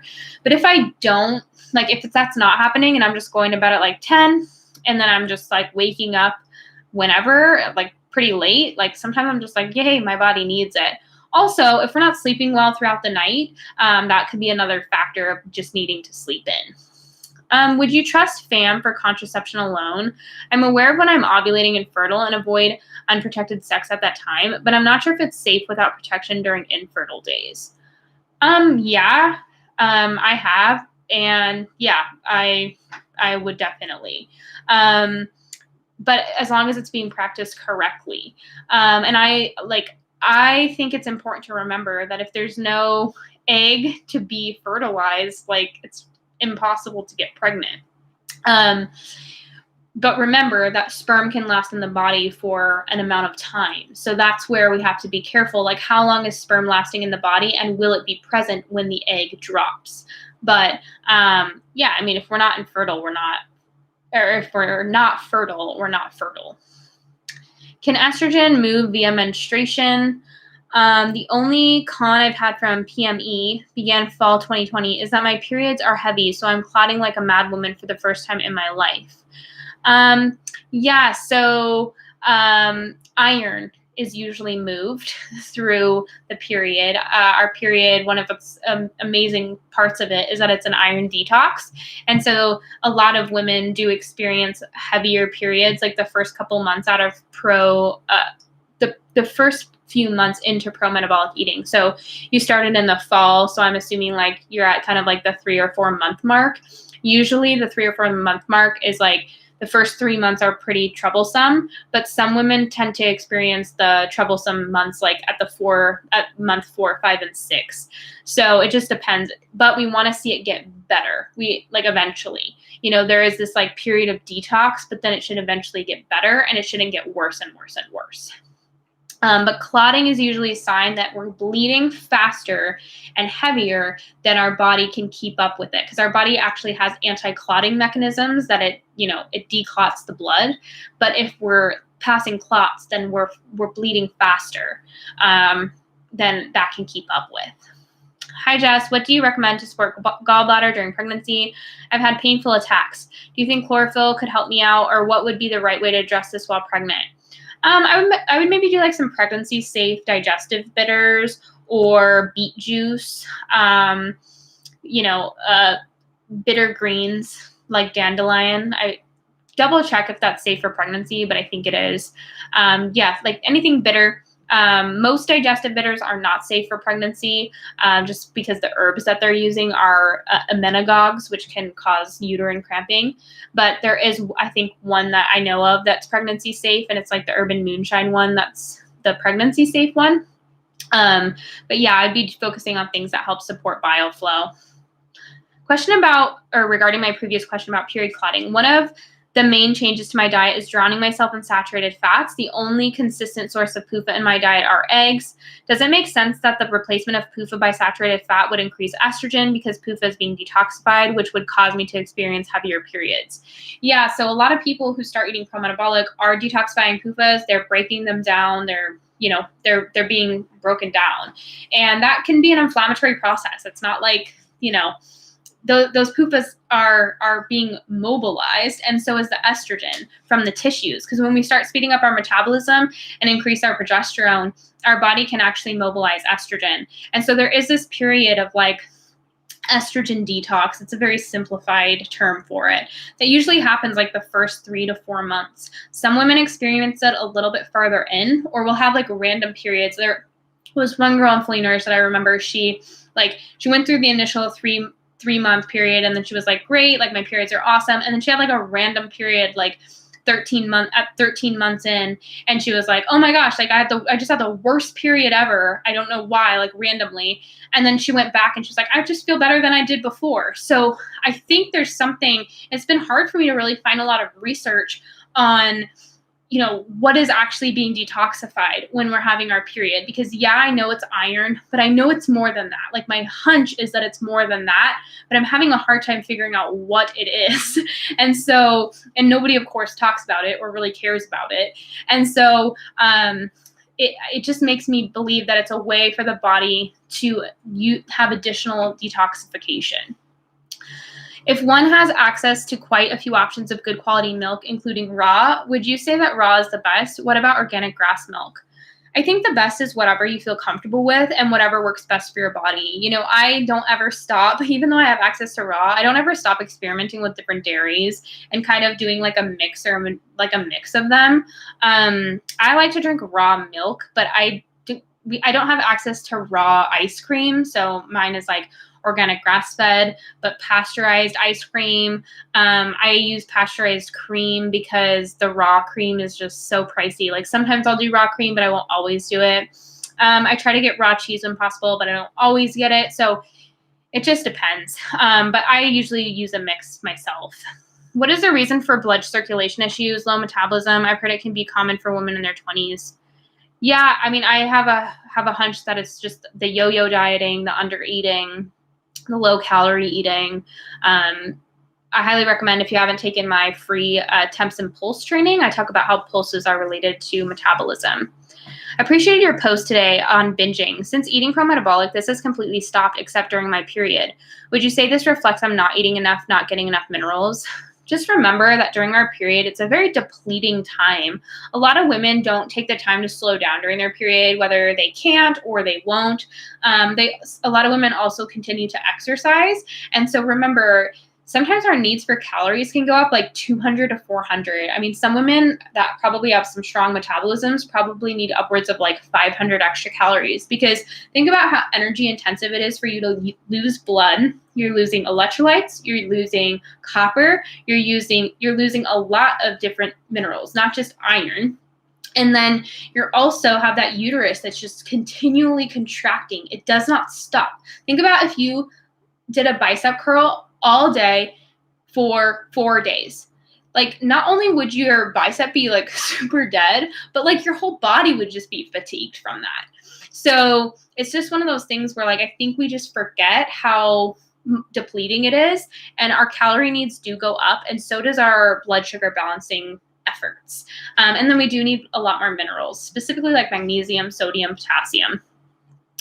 And I would also like evaluate, I'm doing a post on this tomorrow about cravings, kind of what each craving means, but I always evaluate, like, there are occasional times where we're going to have a binge. It's not like, it's not like we committed a sin. Like a lot of times I just look at it like, what did my body need? Like, why did I just need to sit there and like eat a pint of ice cream? Sometimes it's because I'm stressed. Sometimes it's because I'm like, oh, I really haven't been eating enough fat lately. Or like, oh, I was really craving like this chocolate ice cream. Like, why? And I'm like, probably haven't been as good about my magnesium lately. So instead of me like treating it like, oh, I just binged, like what I've backslidden, I'm more just like, why did that happen? And I'm like, oh, that's why. And I just like, I move on, but I'm always acknowledging, what am I binging on? Because if I'm binging on a bunch of chips, then I'm like, I need salt, like I need crunch, I need carbs. So I always like use binges as kind of like and it happens so rarely. I think I binged like 3 months ago because I was not eating enough for like a week, and I knew something was going to happen. And I was like, I'm about to just go crazy. And I did. So it's like one of those things where like, I think it's truly like a biological response to just the body's hungry. We're literally starving, and we need the energy. But yeah, I would evaluate like what I'm binging on as well. To elaborate on the success of a carnivore, I'm speaking from an autoimmune issue standpoint, not weight loss. So in terms of the wrecked guts, how would you address candida autoimmune issues? Like it's not a cut and dry process. The problem is like when we cut something out and then we implement it back in and our problems return, we didn't fix the problem. It just was dormant. And so that's where I think like people just, they don't understand what true healing is. True healing is being able to eat things again and not have the same issues as before. I approach everyone's gut issues differently, but if people have autoimmune issues, testing should be involved. I think like a GI map is important, an organic acids test is important, and like hair tissue mineral analysis is important, and I think like a full Monty iron panel is important because people that have autoimmune issues have iron issues, copper issues, mineral issues, estrogen issues, and then they often have gut issues like these nasty little bugs or funguses or parasites that are kind of like taking the immune system down a notch. So there's a lot of factors involved. And so to think that one thing can be fixed is just all those things can be fixed by one thing is just kind of naive. This is why people have to go more and more restricted. And then when they go to implement foods again, they are wrecked. They're worse off than before. To me, that's not healing. That's relief. Yeah, definitely. Like we can acknowledge that that's relief from symptoms, but it's not healing. There is a difference. But I usually approach gut issues by testing when somebody has autoimmune issues, because you have to figure out exactly what you're dealing with, and then you have to resolve it by, first of all, absorbing the endotoxin that those issues are creating. This usually involves some type of binder, sometimes activated charcoal, and then you sometimes need to wipe some of that bacteria out. You got to restore stomach acid levels, gallbladder function, pancreatic function, all the while, removing the foods that are bothering people. And now remember that a lot of people go into carnivore and they're still eating tons of PUFAs, tons of leafy greens, tons of cruciferous vegetables. I'm not a big vegetable fan. You guys know that. I'm not a big nuts and seeds fan. I'm not a big intestinal irritation fan because I don't like irritating the intestines. I think that you can achieve the results that carnivore bring without restricting carbohydrates. Okay, maybe dumb question. How does the body know when to start moving estrogen out when it's stored in our tissues? It's not really like how does it know. It's usually like there are a bunch of factors that encourage estrogen to store in the tissues. So low progesterone, low thyroid function, high stress, lots of iron in the tissues, lots of maybe non-bioavailable copper. All those things are going to contribute to the body wanting to, just needing to store estrogen. Think of it this way, is the body storing estrogen because it literally does not have the resources to detoxify it well. Maybe it's detoxifying some, but it's not detoxifying all. There's another factor involved. Remember, the fat cells can make estrogen. This is called estrone. It's E1. So the tissues can actually manufacture estrogen as well. So that's another factor. But detoxifying that estrogen requires lots of energy, lots of nutrients, requires thyroid function. And so it's not about knowing when to do it. It's about having the resources to do it. I hope that makes sense. My sleep had improved a ton, having ice cream as a bedtime snack. Then recently I started waking up during the night again. I'm wondering what might be causing this and how I could to address it. Sometimes it requires we just require a little bit more before bed. I always pay attention to when the sleep issues are occurring. Are they occurring during the luteal phase or all cycle long. Because if it's during the luteal phase, oftentimes it's related to low progesterone. I also look at like what I'm doing during the day. Like, has something changed? Did I stop eating something that was maybe providing me with nutrients? Did I stop getting like a mineral-rich food in? Do I require more minerals? Did I add a workout in? Did I add something different to my routine? I mean, some things are so small, yet so stressful to us that we don't recognize that they are affecting us in big ways. Like, I remember, what was I thinking about the other day that like I added to my day, and it was so stressful to my day, and it was something so small and insignificant, which is kind of stupid. But for whatever reason, like I just revolted against it every single day, and removing it from my life made a big change. And now I can't remember what it was, but I just think it's important to evaluate, like, why was ice cream working, and then why is it not working anymore? And sometimes it's just we need a bigger bedtime snack or a different bedtime snack. Like, sometimes ice cream doesn't cut it for me because I didn't have a big enough dinner, and so I need like a little bit of a repeat of dinner. Like, for example, like if I don't have enough protein at dinner, I'll usually have like let's say I had meatballs. I'll usually have like a meatball or two with my ice cream. It's a weird combo, but like, hey, don't hate. So yeah, just kind of evaluating like why it's not working. How would you approach endometriosis? Do you think it can be healed without surgery? Been TTC for 2.5 years, and my doctor has recommended a laparoscopy. I think it's everyone's very different. I think it just depends on where we're at. There's some people that really benefit greatly from surgery. So I think it just depends on where we're at, what our goals are. It can take some serious hunkering down and really getting, I don't want to say strict, but more just like very, very consistent with a lot of things that support estrogen detox, working on the gut, being very good about PUFAs, and, you know, working on things that work on fibrosis. Like, there are a lot of factors involved, and getting all those endocrine disruptors out of the environment. And so those are things that if we're like, that's not something that we have time to do, or we're not going to want to do that for, 6 to 8 months consistently, sometimes that can impact the decision that we're making. So I've seen it happen. Like, there are a lot of women that have helped themselves naturally, but that's not always the case for every woman, and that doesn't mean it's right for every woman. So I think it's possible in some cases, because I've just heard so many of them. But to say that that's your case, I don't know. Best carbs and foods when trying to heal the gut initially: less starch and more fruit. So more like simple sugars that digest higher up in the digestive tract, because all carbs and all sugars are going to feed bacteria in some way, shape, or form.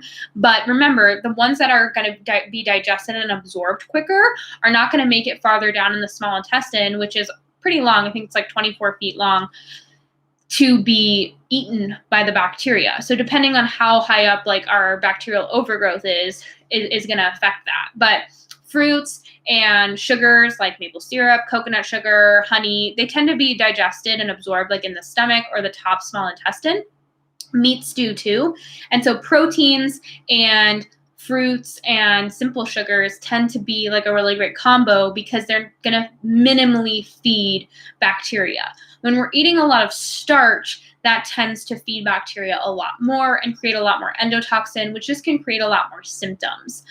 So remember, like, I know there's this mindset in the functional space that when we have bacterial issues or candida or something like that, we need to starve it out. But that's impossible. We have to acknowledge that. I think a lot of people have stress about like, OMG, am I feeding this bacteria? Or like, am I feeding this fungus? And it's like, yeah, you are, because you can't starve yourself. If you starved it, you're going to starve yourself too. So it's about feeding it minimally, like eating the things that allow you to work on your metabolism, because you have to eat enough to support proper thyroid function and get stress down, which in it of itself will help with gut issues immensely. And then you also have to but you also want to minimally feed it if possible. You don't want symptoms. Like, I don't want you to have symptoms, but there's going to be some symptoms when you're trying to heal your metabolism with gut issues. But over time, they often get better. And then, sometimes we can use tools like herbs, stomach acid, enzymes, stuff like that, to help restore our body's function or further kill the bacteria causing the problem. But sometimes just restoring function is enough. So what I mean is supporting your metabolism, cutting the foods that are the most irritating, and then, working on stomach acid, pancreas, gallbladder, which I like to do primarily with minerals. Like, flooding the body with minerals tends to be the most effective, because remember, what directs enzymes is going to be minerals. Minerals direct enzymes, and enzymes are really what run the show in the digestive tract. So I'm a big mineral fan. What are the symptoms of fungal issues, and what would you do about it? Neck, dry skin, rash, toenail fungus, oxalates. Yeah, those are symptoms of fungal issues. So high oxalates, kidney stones, toenail fungus, any fungus, because fungus can become systemic. So it can live in the sinuses. It can live, like, postnasal drip can be a sign. Jock itch, or like fungal issues like yeast infections. Fungus in any area of the body. But then also sometimes, like, people have skin rashes, dandruff, lots of skin issues are usually involved. A lot of people have like brain type issues like brain fog and stuff like that. And also just like mood, like irritability, because it likes to steal all your sugar. It can raise your blood sugar, but then steal it. I have major oxalate issues. Minerals cause me to dump oxalates. I know minerals are super important, but I feel like I have to avoid supplementing them because they make me sick. Any suggestions? I would probably do topical, and I would probably just go very, very slow. And I would work more on why the oxalates are an issue. And I know I've been bringing up fungus quite a bit, but it just happens, like, we tend to have a theme some lives, and I would personally look into fungus, especially if I'm avoiding all oxalate containing foods and it's not getting better. I would probably be looking into fungus. Because I know minerals can sometimes cause the dumping of oxalates, because minerals can in and of themselves help kill fungus, and that can be like cause an overload. So going slow is usually the best way. Like, I'm talking minimal. Just got my Great Lakes beef gelatin in the mail. Excited to make gummies. Yes, I love when I get my gelatin. I'm like, oh, what gummies am I gonna make? I'm gonna try like some chai tea gummies next time. I've been making a lot of fruity gummies, but I've been in the mood for like a more, not savory is the word, but like rich type gummy. So I'm going to experiment with some chai tea and let's see what happens. When introducing dairy or reintroducing dairy, I thought that goat's cheese was a good way to do it, but I heard you say that there isn't much lactose in it, so it won't help the body regain the ability to process lactose. It has some lactose, not a lot, but it has some. And I think goat's dairy is probably the most like benign dairy. So that and sheep's dairy, which I personally never had. I don't have access to it, but some people do. So yeah, I think goat's milk is a great place to start, especially if you're sensitive. But if you don't think like, oh, I've gained tolerance to goat's milk, now I'm gonna just jump into cow's dairy. Sometimes it can be a different ballgame. Lately in the AM, my stomach feels best when I have bread like toast, or pancakes and eggs make me nauseous. Any idea why or what would cause this? Some people like to do a lot of carbs in the morning, like they do better on just a lot more carby foods. Some people don't have the best digestion in the morning because they have liver problems, like liver gallbladder issues. Sometimes it's just a good idea to listen to our bodies though, and not try to like overthink it. But yeah, I'm really not sure why that would be. Does red light need to be directly pointing at the skin, or is it good if just in the same room? It's probably best if it's like pointing at the skin. Sometimes I just like leave it on even though it's like far away from me. But yeah, it usually like needs to be like semi close. But remember, like light is something that reaches pretty far. Could you explain what systemic enzymes are and what they're helpful for? Thanks. Systemic enzymes are enzymes like, for example, nattokinase is a popular one. Serrapeptase is a popular one. They're found in different things. Like nattokinase is found in natto, which is like fermented soybeans. Serrapeptase is found from, I think, like silkworms. But pretty much enzymes are used to, usually they're taken on an empty stomach. That's the proper way to take them, to be absorbed into the bloodstream to break down foreign proteins. So a lot of people have, like, for example, like lots of proteins that have leaked into their bloodstream because they have leaky gut. And so they have like dairy proteins stuck in the gut or in the bloodstream or things like that. And their immune system is going after that. Or they have fibrotic tissue, whether that's like scar tissue from C-section or, you know, arthritis or fibromyalgia, fibrosis. Like there's just fibrosis that has built up from its metabolic byproducts. Oftentimes like iron, estrogen can contribute. It's pretty much like damage, like cell damage.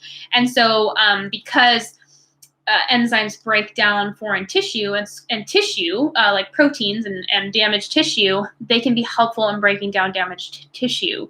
And so that's how they're used. I've used them like for gut health. I've used them for inflammation, different issues. Like a lot of people have different seemingly unrelated issues that tend to get resolved with systemic enzymes, but oftentimes it takes consistency and it takes a lot of time.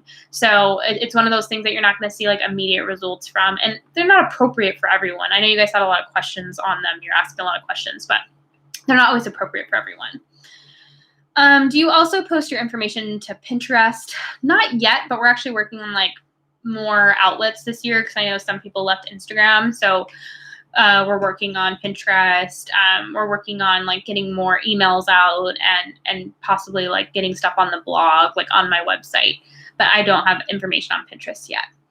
I've been having really bad indoor seasonal allergies. The only thing that has helped is a homeopathic remedy, but it contains adrenalinum, which is adrenaline. Is that bad to take?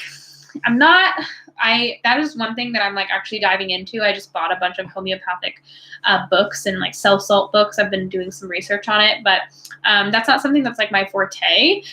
So I don't know how extreme the adrenalinum in a homeopathic remedy is. So I don't know how to answer that. I don't know if it's like good or bad, but it seems like it's helping with allergies, which is cool. What would cause difficulties getting to sleep after adding in more carbs to the diet after being low carb, keto, and intermittent fasting? Usually it's minerals. Oftentimes people lose a ton of minerals on like low carb and keto. And so they're pretty insulin resistant. Like they're not utilizing carbohydrates really well.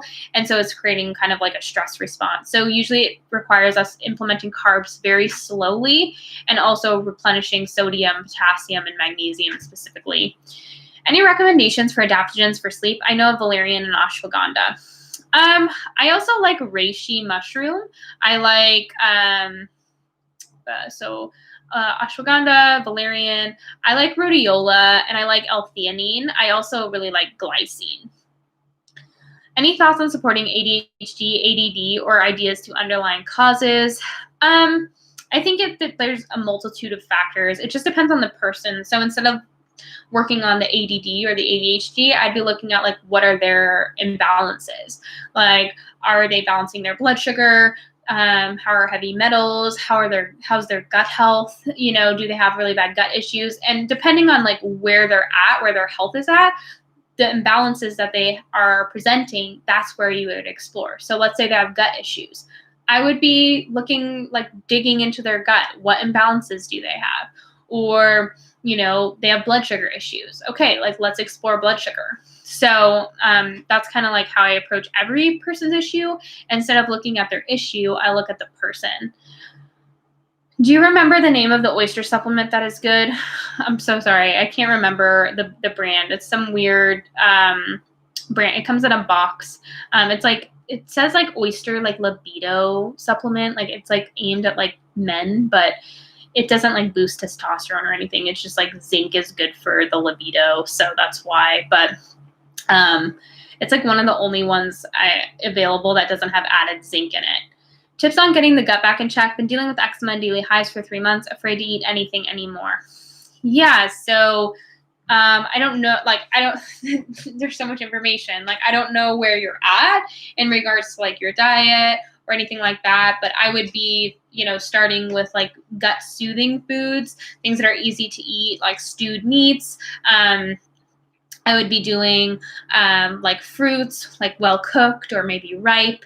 And then I would just be keeping my diet really neutral, like not a lot of flavoring or spices or like ingredients, because I would want to know what's in my food and keep it to a minimum so I know what I'm reacting to. But things that tend to be soothing to my gut are like soft scrambled eggs, applesauce, shellfish, if that doesn't bother your histamine issues. What else? Broth, if you can tolerate it. Again, like some people can't tolerate broth because they have histamine issues. So figuring out what foods work well for you and just eating them, eating little, like I would probably do small portions every couple of hours instead of doing big meals that my body has to digest. If I can see that all my minerals on my HTMA are in the low range, is this enough information for me to just focus on upping my nutrient-rich foods, or should I have a professional's opinion?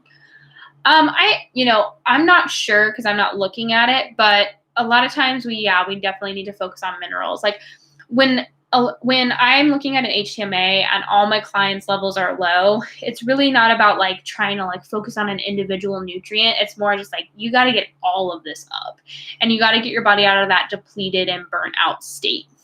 But yeah, I mean, sometimes it's helpful, but sometimes it's just like when there's a lot of professionals that will just put you on 1,000 supplements, which I just don't agree with.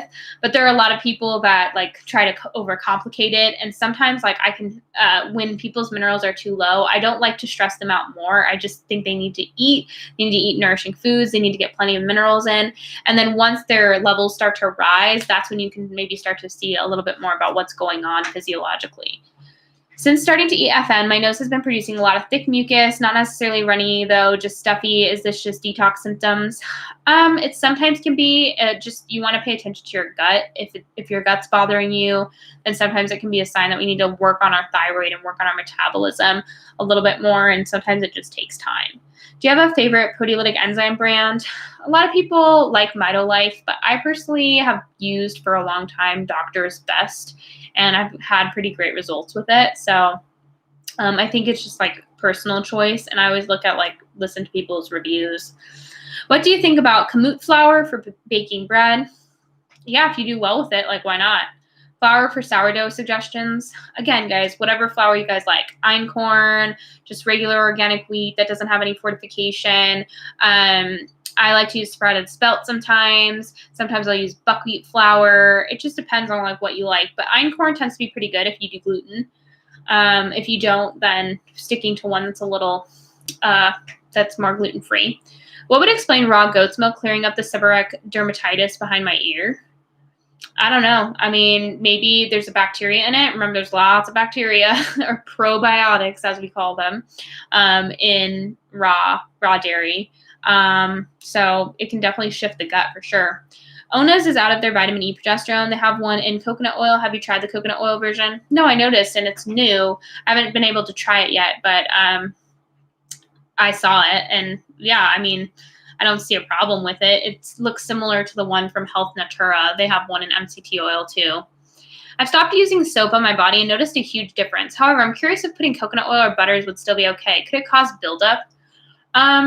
So I've kind of noticed that too. I'll use an enzymatic body cleanse, which is Alevia's enzymatic body cleanse, about like once a week, with a natural sea sponge that I get off of Etsy. You can find them on Etsy. You're just looking for like a natural sea sponge. But yeah, it can like eventually like it feels kind of like buildup-y. And I find that like if you took alcohol on a cotton ball, like, well, I learned this the hard way. I was experimenting. I like to get waxed, but waxing centers have been closed. So I got a sugaring kit off of Etsy, and their recommendation was like to make sure the skin was clean with alcohol. And so I took a cotton ball with alcohol, and I was like, oh my gosh, my skin is like dirty, you know? And so I started using the Alivia body wash and a sea sponge like once or twice a week because I just, oils do attract dirt.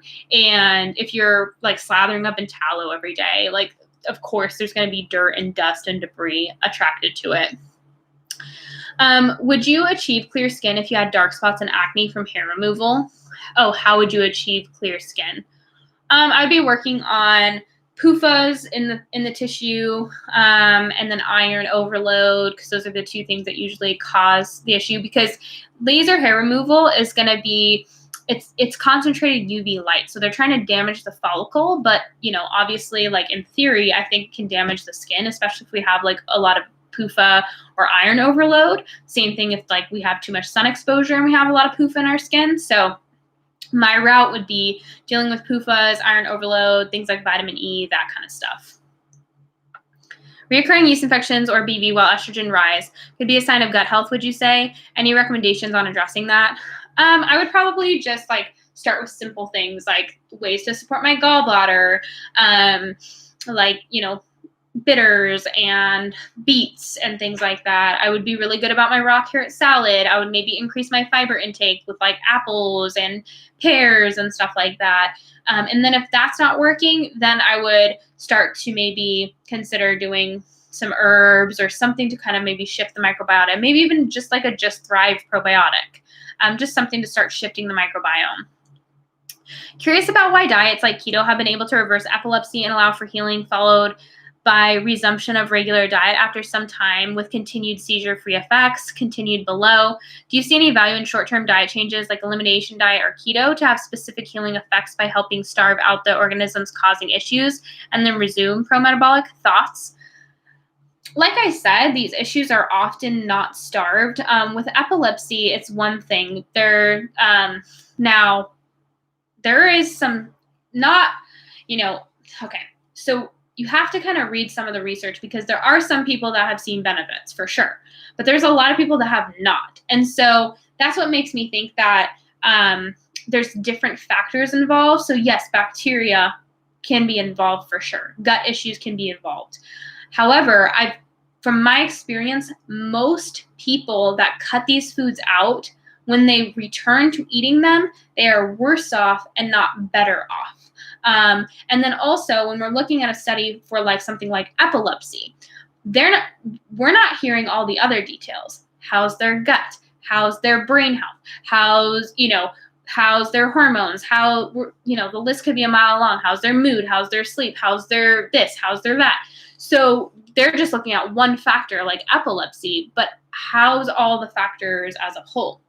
Now, I do think there can be definitely some, I guess, like there is a place for cutting carbs a little bit because you need to avoid starches. That there can be a place for that. There can be a place for higher fat eating and a little bit lower carb. Like I'm talking like 30%. But I do think staying away from restrictive diets unless they're absolutely necessary is a good idea, and figuring out other ways to approach your issues is usually more successful. Because I'll tell you this, I've heard thousands of stories of people who have gone keto, carnivore, AIP, who have complained or told me how bad it's been since they've implemented carbs back in, how much they've had to adjust and deal with all their issues that came about with their restrictive diets. I have not heard of one person who went keto or carnivore and then like went into pro-metabolic eating and was just like, all my issues are resolved, like everything's great, like everything's fine. Everything tends to be a very rough transition for people who are very restrictive.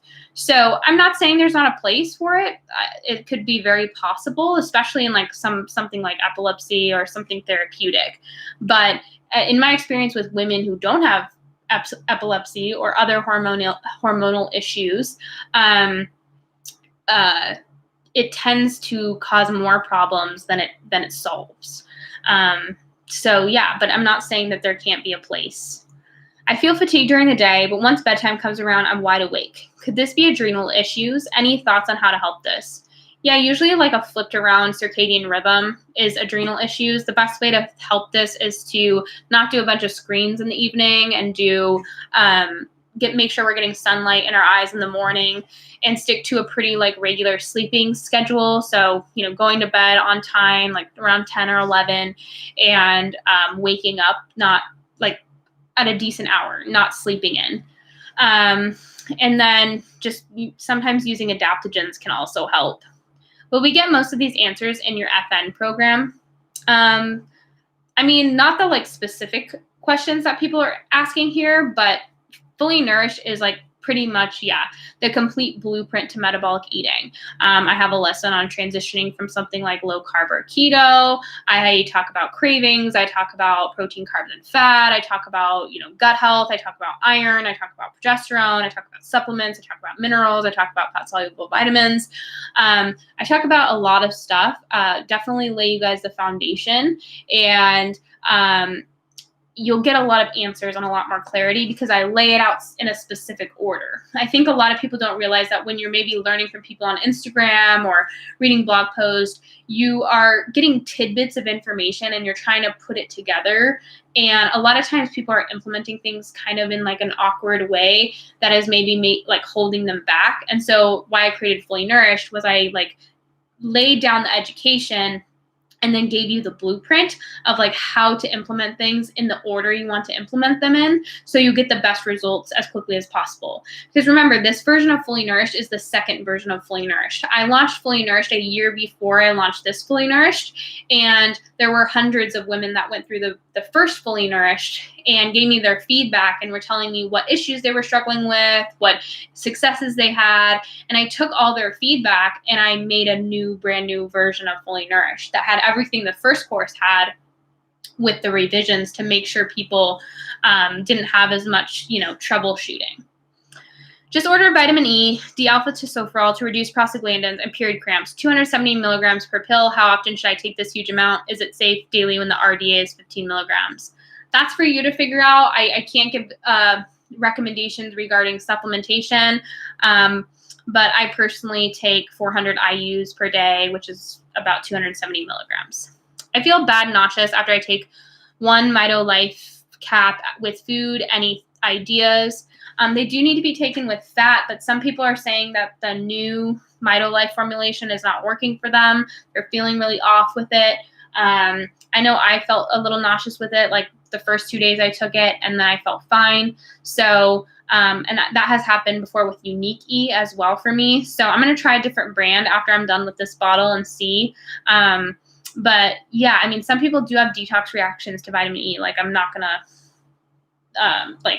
deny that. However, if I'm continually reacting to a supplement, then I always reevaluate if it's working for me. Is it possible to lose weight while having some pretty severe adrenal issues and suboptimal hypothyroid? Healing is my top priority, but I'm so tired of being overweight. It's usually very difficult, and it's also just very stressful. And it's almost like fighting an upstream hill. Like you're almost like walking up a hill while like trying to wade upstream. Like it's going to be so much harder than working really hard for 6 months to heal the adrenals and the thyroid and then try to lose that weight. Like it's going to feel so much less frustrating. I think it's possible, but it's difficult. Cuts to replace chicken feet to make bone broth gelatinous. Any joints, like any type of joints. Yep, just ate eggs for dinner. My stomach is not doing well. Is it the type of eggs that you're getting? Like what are the chickens eating? Is it soy? Is it corn? Is it something different? What to do if luteal phase is only 7 days? Really work on nourishment, specifically like nutrients and minerals. Magnesium, potassium, sodium, making sure we're getting plenty of carbs, protein, and fat every 3 to 4 hours. Just nourishing in general. What supplements do you recommend for during pregnancy? Any that you recommend to avoid? Wondering about vitamin E and vitamin K specifically. I'm careful with all supplements, especially especially fat soluble. Especially if they're synthetic. I'm assuming they're not, but making sure we're being careful with supplements. I personally will probably take a supplement like minimal approach to supplementation during pregnancy, just because I would prefer to get as much nutrients from food as possible. However, I think like magnesium, things like that can be effective. I'll probably take beef liver occasionally, stuff like that. TMI, but I struggle with vaginal dryness since going off birth control last year and was recommended estrogen cream, but have estrogen dominant symptoms. What's going on here? I have a few posts talking about how estrogen accumulation can happen. When we have low progesterone, we can store up estrogen in our tissues, specifically like this often happens with synthetic estrogen. And so we have to get our progesterone levels up and get back ovulating again to get estrogen levels balancing. So oftentimes it's a lack of ovulation or low progesterone that's driving our estrogen, like our symptoms of estrogen being low, all while having high estrogen symptoms simultaneously. Is thyroid function related to lymphedema? Any suggestions to improve swelling in feet that is a result of primary lymphedema? I think like lymph health is important. Looking into trigger point therapy is important, because oftentimes we have a lot of trigger points and like our fascia is not allowing lymph to drain properly. Estrogen can cause swelling, like edemic type symptoms. But usually it's like structural, and things that help the lymph flow can be helpful. All right, guys, I'm gonna answer 2 more questions. It looks like we're getting to the point where there are too many questions for me to handle in 2 hours. So I'm gonna answer 2 more questions, and then hopefully you guys can bring your questions next week. You posted about alcohol and how it's a toxin, but certain types are better. How do you feel about weed adverse effects on our hormones? Yeah, I mean, there is a lot of evidence showing like it's pretty estrogenic, and it also increases our estrogen receptors. And then there is some signs that it like can cause, it's pretty much throwing us into the stress response, which is why it's so anti-inflammatory in some cases, or people say it helps with pain. So I think it does have an adverse effect on hormones. I know a lot of women who are smoking it don't realize that it's stopping their ovulation. Not always, but it can in some people. Oh, actually, we only have a couple more questions, so I'll just finish up the questions. What if the only symptom pre-period is brain fog, fatigue, still an estrogen issue for sure? Not always. Sometimes it's just like a blood sugar issue. We just need to like focus on our body as a whole. Yeah, I mean, you don't always like want to assume that all PMS is estrogen dominance, like severe estrogen dominance. This is where testing can come in handy. You know exactly what you're dealing with, like on a Dutch test. I do think that sometimes women just need to work on balancing their blood sugar more and like taking a little bit more rest and time for themselves, and it can help with their PMS. Will your gut protocol be something separate from your FN program, and when will it be available? Yes, it will be a separate program similar to Fully Nourished, and we'll also sell them in a bundle. So you can buy them both, or you can buy them separately, and it will be like a complement to Fully Nourished. So I'm not going to be like doing a ton of the education regarding like thyroid and adrenals. I will be referring to certain things that you learn in Fully Nourished. So if you haven't taken Fully Nourished, there might be some things you're lost on, but it's majority going to be focused on gut health in regards to the metabolism and some more specific strategies and protocols if you're still struggling with the gut issues. And it'll probably be available like May. Yeah, like probably around May. Any suggestions for acne on the back? I'm transitioning from carnivore and having huge breakouts. Yeah, gut health, like raw carrot salad, very helpful with vinegar and coconut oil and salt, can help kind of keep endotoxin low, as well as, I mean, it just depends on what your history is. Like, do you possibly have iron overload? Because that can be a problem. And then also just supporting the liver, because the liver really takes a hit when we're not eating any carbohydrates. And so when we're moving things out of the skin, it usually means that our liver and our other detox pathways are compromised, specifically like our colon and our liver and sometimes our kidneys. And so heavy metals tend to come through the skin fairly well. And so that usually ends up being the culprit. And so really supporting the liver is helpful.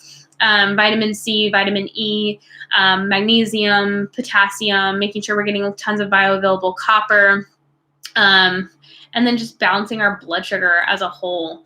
But yeah, I mean, detox can probably be a little bit of a B because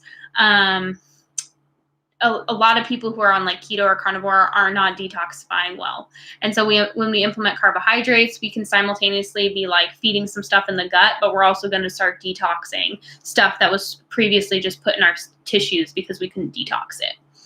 Thoughts on spotting between periods and cramping in pelvic area between periods? I'd be looking towards estrogen dominance. Like, am I ovulating? Do I have estrogen dominance symptoms? Am I balancing my blood sugar? Usually, like, mid-cycle spotting can be thyroid related or estrogen related. Thanks so much for answering all our questions, by the way. This is very insightful. I'm so glad. Well, I'm going to end this here. Thank you guys so much for joining me. I always appreciate your time. I know I get kind of tired towards the end of the lives just because, like, talking for 2 hours is just, it's like I'm sick of hearing myself talk, and it is kind of tiring. But I'm always super happy to do the lives. I love doing them. I love just hearing your questions. You guys make me think. You guys make me like start to think about things in a different perspective. So I love hearing your like experiences and what you're dealing with. And I hope this was helpful and insightful. And I'll see you next week around the same time, Wednesday at 5 p.m. PST. Love you guys.